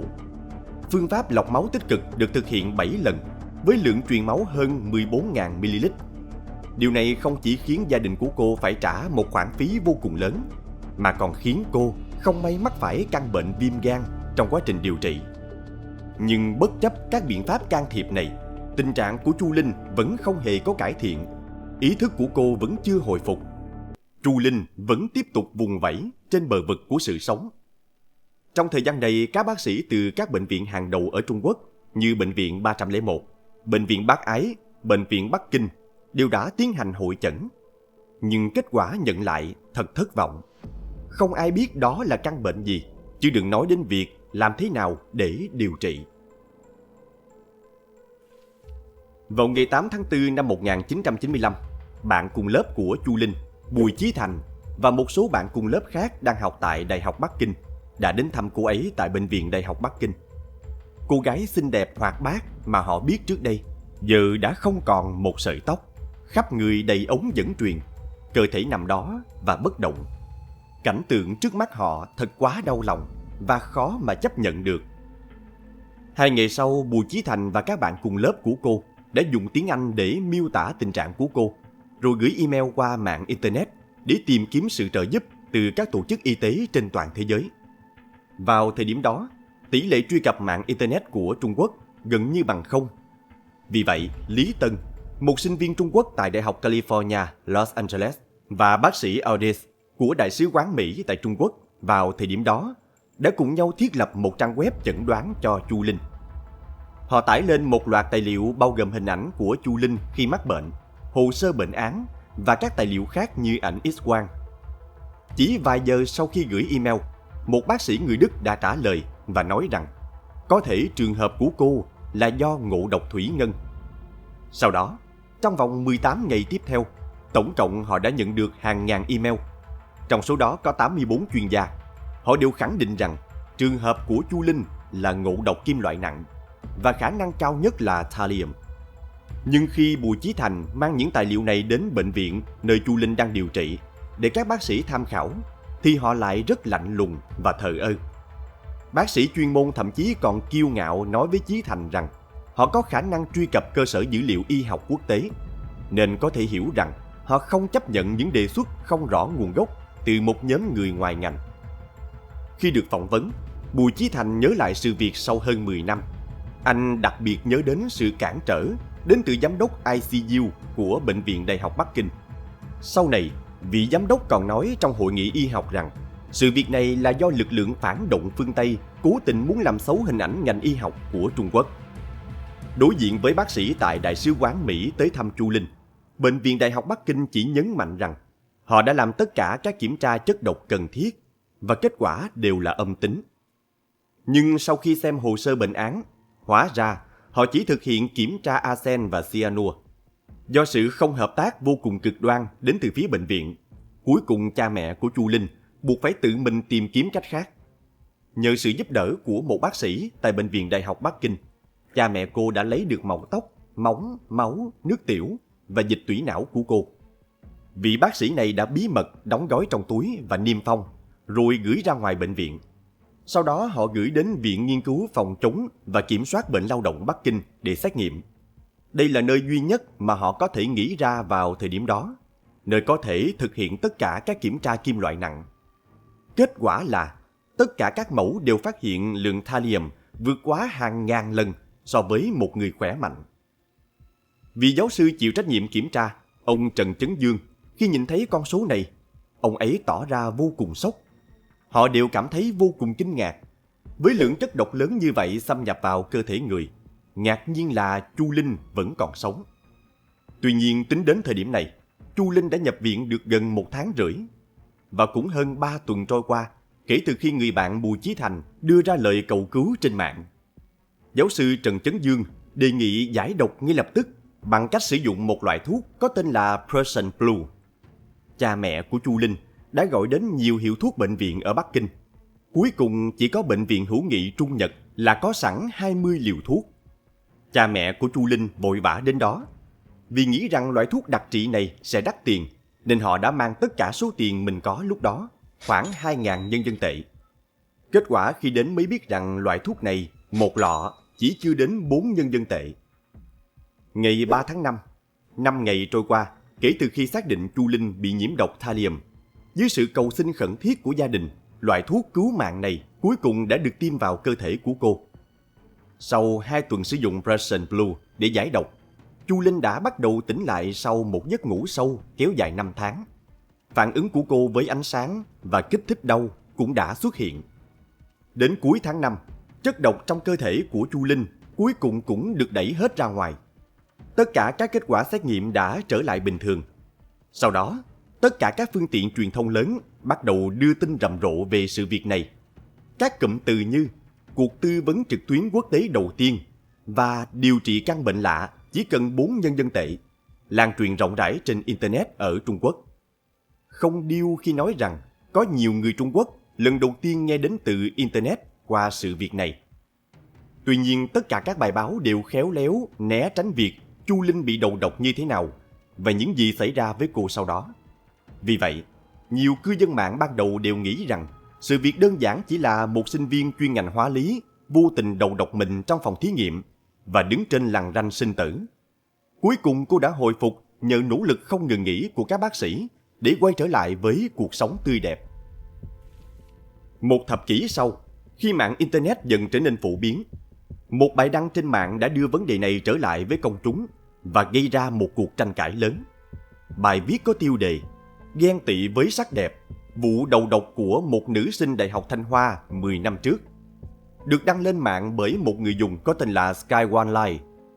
Bài viết không chỉ đề cập chi tiết về vụ bị đầu độc của Chu Linh, mà còn mô tả hậu quả nghiêm trọng mà cô phải chịu đựng. Cô gái xinh đẹp và tài năng một thời, này gần như bị mù, béo phì, không có khả năng tự chăm sóc bản thân trong cuộc sống hàng ngày và bị thiểu năng trí tuệ, đến mức chỉ có trí tuệ của một đứa trẻ. Điều quan trọng nhất là tấm áp phích dẫn lời của giáo sư Trần lúc đó, người đã chẩn đoán ngộ độc thallium cho Chu Linh. Ông nói rằng không ai sử dụng thallium để tự sát, vì nó không chỉ khó lấy mà chất độc còn vô cùng mạnh mẽ và đau đớn. Nếu không phải là do vô tình nuốt phải, thì Chu Linh chắc chắn đã bị ai đó đầu độc. Đại học Thanh Hoa, cha mẹ của Chu Linh và chính cô đều phủ nhận việc cô từng tiếp xúc với thallium, nên chỉ có một khả năng duy nhất có thể xảy ra, đó chính là cô bị đầu độc. Theo những bằng chứng mà người đăng bài thu thập được, mọi dấu hiệu đều chỉ ra nghi phạm, Tôn Duy, bạn cùng phòng của Chu Linh tại Đại học Thanh Hoa. Nguyên nhân được chỉ ra chính là Tôn Duy và Chu Linh không chỉ là bạn cùng lớp, cùng phòng, mà còn cùng là thành viên của dàn nhạc dân gian Thanh Hoa. Điều này tạo nên mối quan hệ cạnh tranh giữa họ. Quan trọng là vào thời điểm đó, Tôn Duy đang cùng cố vấn của mình tiến hành một dự án thử nghiệm liên quan đến thallium. Thallium là một chất có ứng dụng hạn chế, rất hiếm ngay cả đối với những người nghiên cứu hóa học và kỹ thuật hóa học. Trong toàn bộ Đại học Thanh Hoa, chỉ có một số ít người có thể sử dụng được chất này. Việc chỉ được đích danh Tôn Duy đương nhiên gây ra chấn động.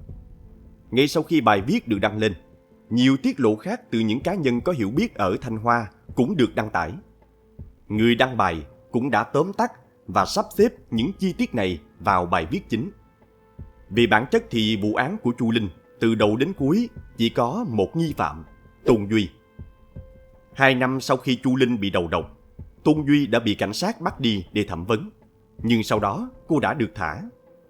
Khi Tôn Duy tốt nghiệp, Thanh Hoa không cấp chứng chỉ bằng cấp cho cô, cũng không cung cấp tài liệu liên quan đến việc du học của cô, và thậm chí là cũng không có thư giới thiệu của nhà trường để xin việc. Những hành động bất thường này của Thanh Hoa có vẻ chứng minh cho việc họ đã biết điều gì đó, và họ bất lực trong việc đối phó với Tôn Duy bằng pháp luật của Trung Quốc, nên đã chọn cách này để trừng phạt cô. Sau đó, quả thật Tôn Duy đã bị từ chối visa bởi Mỹ, Singapore, Anh, cũng như nhiều quốc gia khác cũng từ chối cung cấp visa cho cô. Đặc biệt, Đại sứ quán Mỹ còn yêu cầu cô ấy cung cấp bản báo cáo kiểm tra tâm thần. Dường như họ đều vô cùng cẩn trọng với cô ấy. Tuy nhiên, vào năm 1999, Tôn Duy đã xuất ngoại thành công. Bằng cách kết hôn với một người Mỹ, cô đã đến Mỹ và còn đổi tên. Thậm chí, cả ngày sinh cũng đã được thay đổi. Rõ ràng là muốn tránh xa hết tất cả những gì thuộc về quá khứ. Vậy Tôn Duy làm thế nào thoát khỏi nghi vấn đầu độc người khác? Câu trả lời cuối cùng được cư dân mạng tìm ra.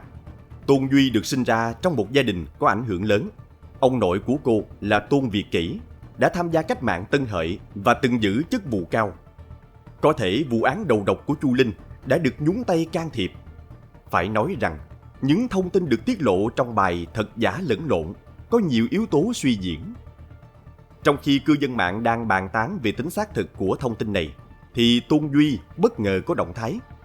Vào ngày 30 tháng 12 năm 2005, đúng một tháng sau khi bài đăng ghen tị với nhan sắc của bạn học được tung ra, cô đã đăng một bài viết có tiêu đề Tuyên bố của Tôn Duy, trực tiếp bác bỏ tin đồn mình đầu độc Chu Linh bằng thallium. Trong bài viết, cô phủ nhận từng lời buộc tội. Cô nói rằng mình có mối quan hệ tốt với Chu Linh.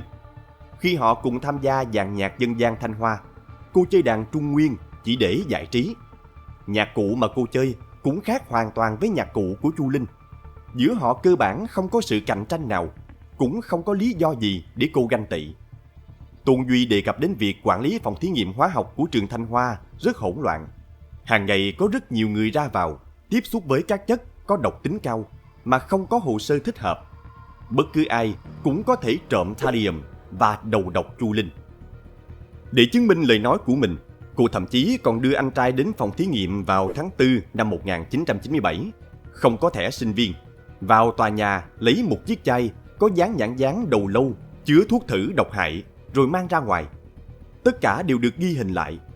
Trong suốt quá trình đó, không một ai thắc mắc về họ.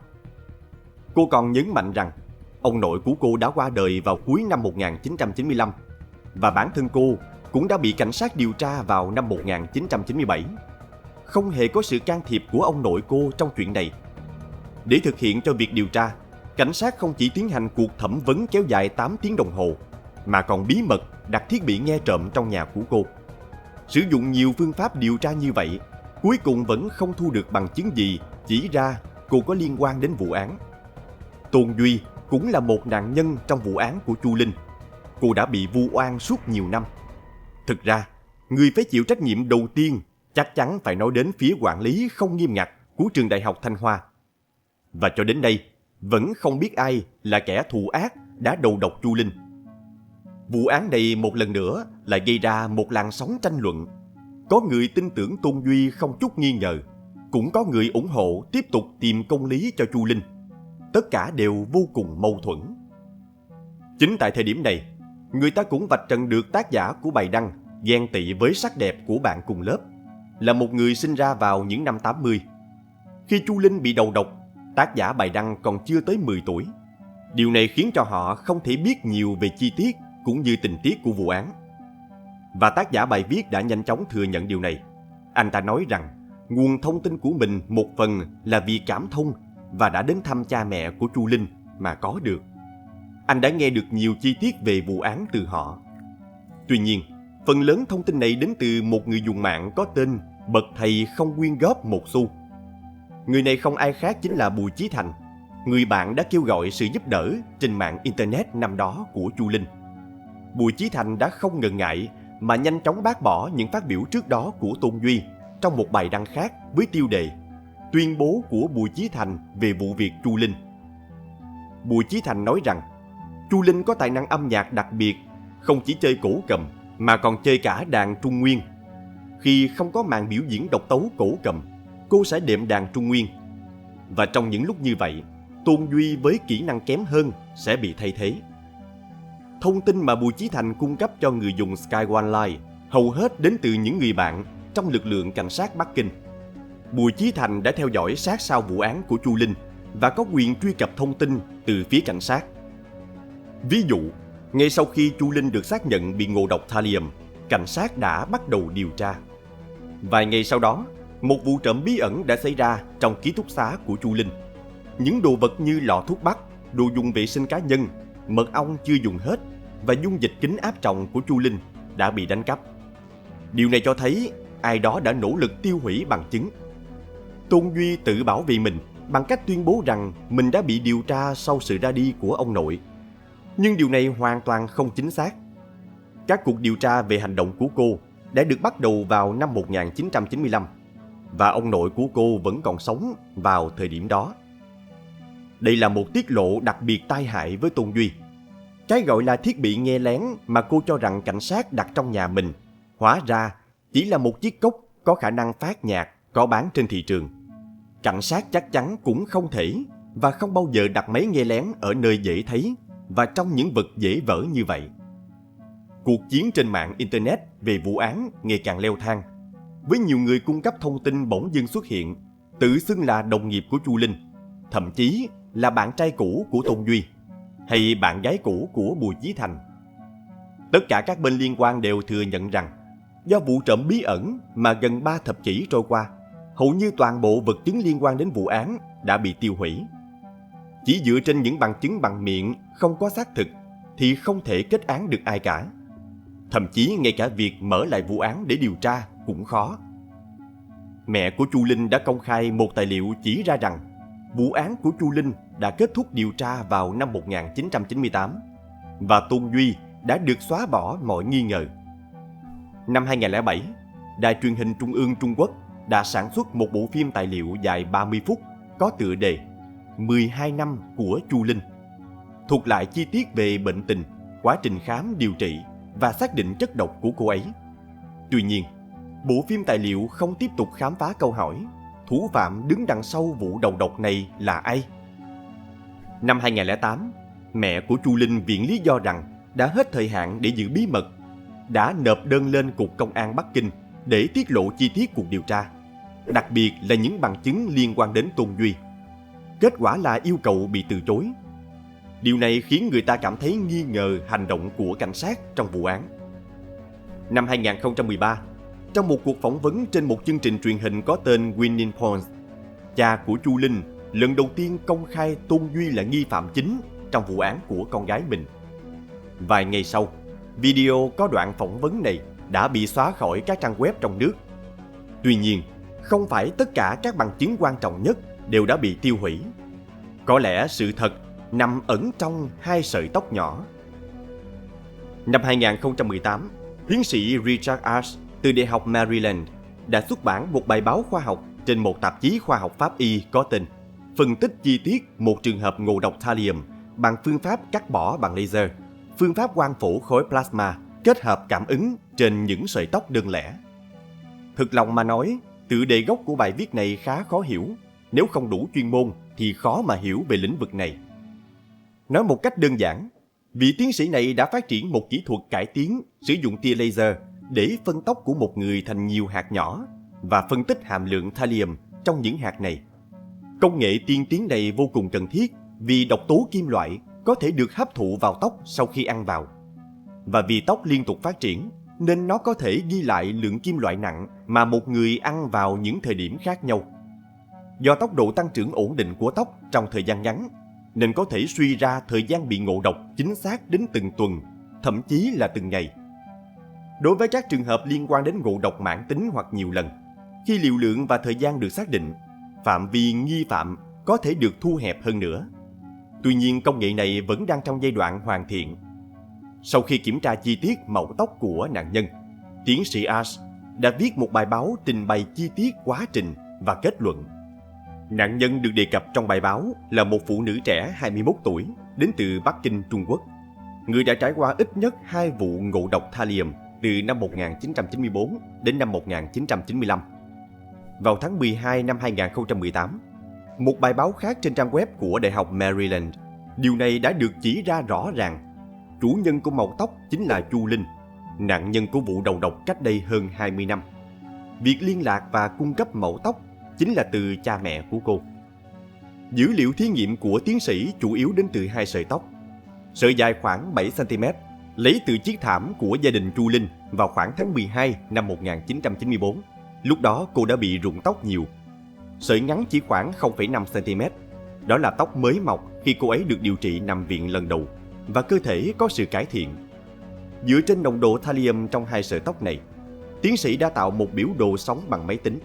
Vì tốc độ mọc tóc của mỗi người không giống nhau, nên vị tiến sĩ chỉ có thể dựa vào thời gian mà Chu Linh bị bệnh và kết hợp với nồng độ thallium trong màu tóc để phân tích. Đặc điểm dễ thấy nhất là đỉnh điểm đột ngột vượt qua liều lượng thallium gây tử vong, nhưng sau đó lại nhanh chóng giảm xuống. Lần mất thị giác bất ngờ của Chu Linh là vào giữa tháng 10 năm 1994. Tiến sĩ cho rằng có khả năng rất lớn chính là việc tiêu thụ một lượng lớn thallium lần đó đã gây ra ngộ độc thallium cấp tính. Dựa vào thời điểm này để dự đoán và phân tích, cộng thêm thời gian cơ thể hấp thụ thallium, vị tiến sĩ đã chia quá trình ngộ độc của Chu Linh thành các giai đoạn. Giai đoạn ở nhà, tuần học giữa tuần và cuối tuần ở nhà. Lần đầu nhập viện và giai đoạn điều trị ở nhà, giai đoạn trở lại trường, lần nhập viện thứ 2 và các giai đoạn khác, tương ứng với việc lấy mẫu tóc của cô ấy. Dữ liệu về hàm lượng thallium đã được đưa vào và cho kết quả thật đáng kinh ngạc. Từ giữa tháng 8 năm 1994, cô đã bắt đầu bị đầu độc. Lượng chất độc ít nhưng nhiều lần, nên đến tháng 10 mới phát hiện lượng thallium tích lũy trong cơ thể. Và lúc đó, cơ thể bắt đầu mới xuất hiện các triệu chứng ngộ độc. Sau khi bị nhiễm độc nặng thì gây mù. Thủ phạm dường như lo lắng khi thấy Chu Linh nhập viện kiểm tra, nên đã dừng việc đầu độc một thời gian và lại tiếp tục hành vi của mình sau đó. Cường độ và liều lượng cũng tăng lên so với 2 tháng trước, cho đến khi Chu Linh lặp lại các triệu chứng và phải nhập viện một lần nữa. Sợi tóc dài khi được kiểm tra đã cho ra được kết quả như vậy. Nhưng kết quả của sợi tóc ngắn lại càng đáng sợ hơn. Chỉ trong vòng 2 tuần ngắn ngủi, cô ấy đã tiêu thụ một lượng lớn thallium với cường độ lớn gấp 7 lần liều gây tử vong của thallium. Rõ ràng, hung thủ muốn cô ấy đi gặp tử thần. Đối diện với kết quả dữ liệu quá kinh khủng, khiến tiến sĩ Richard không thể nói nên lời. Nếu đổi lại là một người khác bị đầu độc với liều lượng và cường độ như vậy, chắc chắn đã qua đời từ lâu. Chu Linh vẫn mạnh mẽ sống sót, nhưng lại để lại hậu quả vô cùng nghiêm trọng cho cơ thể của cô. Cũng có thể ý chí sống sót của cô ấy chính là ở mong muốn tìm thấy kẻ gây hại cho mình và chứng kiến người đó bị trừng trị. Còn về phương thức đầu độc, có thể là tiếp xúc qua niêm mạc da. Khả năng lớn là được đưa vào thông qua dung dịch ngâm kính áp tròng của cô. Nếu tiếp xúc qua giác mạc thì chất độc sẽ ngấm nhanh hơn và mạnh hơn. Có lẽ những giải thích của tiến sĩ đã giải đáp được cho vụ trộm bí ẩn ở ký túc xá của Chu Linh. Theo như trí nhớ của mẹ Chu Linh, sau khi trở lại trường học, cô được bác sĩ dặn dò phải uống thuốc đông y mỗi ngày. Vì vậy, kẻ thủ ác có thể đã cho thuốc độc vào thuốc đông y pha sẵn. Bởi thallium dù không màu không vị nhưng vẫn có mùi hóa chất. Nếu bỏ vào thuốc đông y sẽ che đậy được thứ mùi đó. Trong thực tế, khi tiến sĩ công bố bài báo này, tức là vào ngày 26 tháng 9 năm 2013, một tài khoản trên Weibo đã đăng một bức thư kỳ lạ, khiến cho sự quan tâm tăng lên đáng kể. Bài viết này cho rằng cha mẹ của Chu Linh đã nhận được một bức thư được cho là từ Los Angeles, nhưng thực ra lại được gửi từ Las Vegas. Bức thư này nói rằng Chu Linh luôn tập luyện đến tận đêm khuya, ảnh hưởng nghiêm trọng đến việc nghỉ ngơi của mọi người. Họ đã chịu đựng điều này suốt 2 năm mà không có bất kỳ sự thay đổi nào. Những người bạn sống chung ký túc xá với cô đang trên bờ vực của suy sụp và không thể chịu đựng hơn được nữa. Họ quyết định đánh thuốc mê cô với mục đích khiến cô ốm đến mức không thể thi qua môn. Vì lý do tại sao sau đó cô ấy lại nhiễm độc nặng thì đó hoàn toàn chỉ là một tai nạn do liều lượng tăng ngoài dự kiến. Nội dung của bức thư này vô cùng kinh hoàng, khiến cho truyền thông cả nước dậy sóng khi được tung ra. Lý Trung Quang, Luật sư đại diện cho gia đình Chu Linh vào thời điểm đó đã xác nhận sự tồn tại của bức thư này và giao cho cảnh sát Bắc Kinh để điều tra. Tuy nhiên, cuộc điều tra này sau đó đã chẳng đi đến đâu. Nhưng nếu nhìn vào bức thư và kết quả nghiên cứu của tiến sĩ Richard, thì có vẻ như nhiều điểm nghi ngờ đã được giải thích rõ ràng. Ví dụ như, tại sao kẻ thủ ác luôn kiểm soát liều lượng rất ổn định lại đột ngột thay đổi liều lượng, chứng minh rằng kẻ gây án có thể không chỉ là một người. Họ có hiểu biết khác nhau về độc tính và liều lượng của thallium, và cũng có sự khác biệt về mức độ căm hận đối với Chu Linh. Còn về gia đình của Chu Linh, cô còn có một người chị gái xinh đẹp và cũng xuất sắc không kém. Chị của cô vào tháng 4 năm 1989 đang học tại khoa sinh học Đại học Bắc Kinh đã biến mất khi đi dã ngoại cùng bạn bè. 3 ngày sau, nhóm tìm kiếm thấy thi thể của cô dưới chân vách núi. Nguyên nhân tử vong là do rơi từ vách đá. Cũng chính vì bóng ma tâm lý này, cha mẹ đã cho Chu Linh, người cũng có thành tích vô cùng xuất sắc, học Đại học Thanh Hoa, tránh xa Đại học Bắc Kinh. Kết quả là vẫn không thể tránh khỏi móng vuốt của số phận. Hai người con gái của họ đều phải chịu bi kịch của cuộc đời, khiến cho lòng cha mẹ không thể không than oán trời đất, muốn trả thù xã hội. Dù họ bận tâm chăm sóc cho Chu Linh, nhưng vẫn không từ bỏ kiếm tìm công lý cho con gái của mình. Nhưng có lẽ công lý mà ông bà tìm kiếm bấy lâu đã không còn quan trọng nữa rồi. Sau 3 thập kỷ trôi qua, vụ đầu độc Chu Linh vẫn còn là một ẩn số. Hung thủ vẫn chưa bị đền tội, còn Chu Linh thì đã sống như một đứa trẻ bại liệt trong suốt thời gian qua.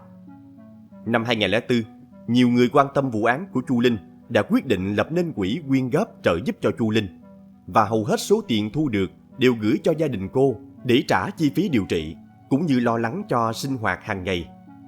Năm 2006, Văn phòng luật sư Thiên Tân được sự chỉ đạo của thành phố Bắc Kinh đã cử ra 2 luật sư để bảo vệ quyền lợi hợp pháp cho Chu Linh và gia đình cô. Và đó là câu chuyện của ngày hôm nay. Các bạn nghĩ sao về vụ án này? Hãy để lại ý kiến ở phần bình luận bên dưới để cùng thảo luận nhé. Và trước khi rời đi, đừng quên like, subscribe, bật chuông thông báo để không bỏ lỡ những vụ án ly kỳ trên kênh Văn Tùng Siêu Kỳ Án. Xin chào và hẹn gặp lại các bạn trong những video tiếp theo.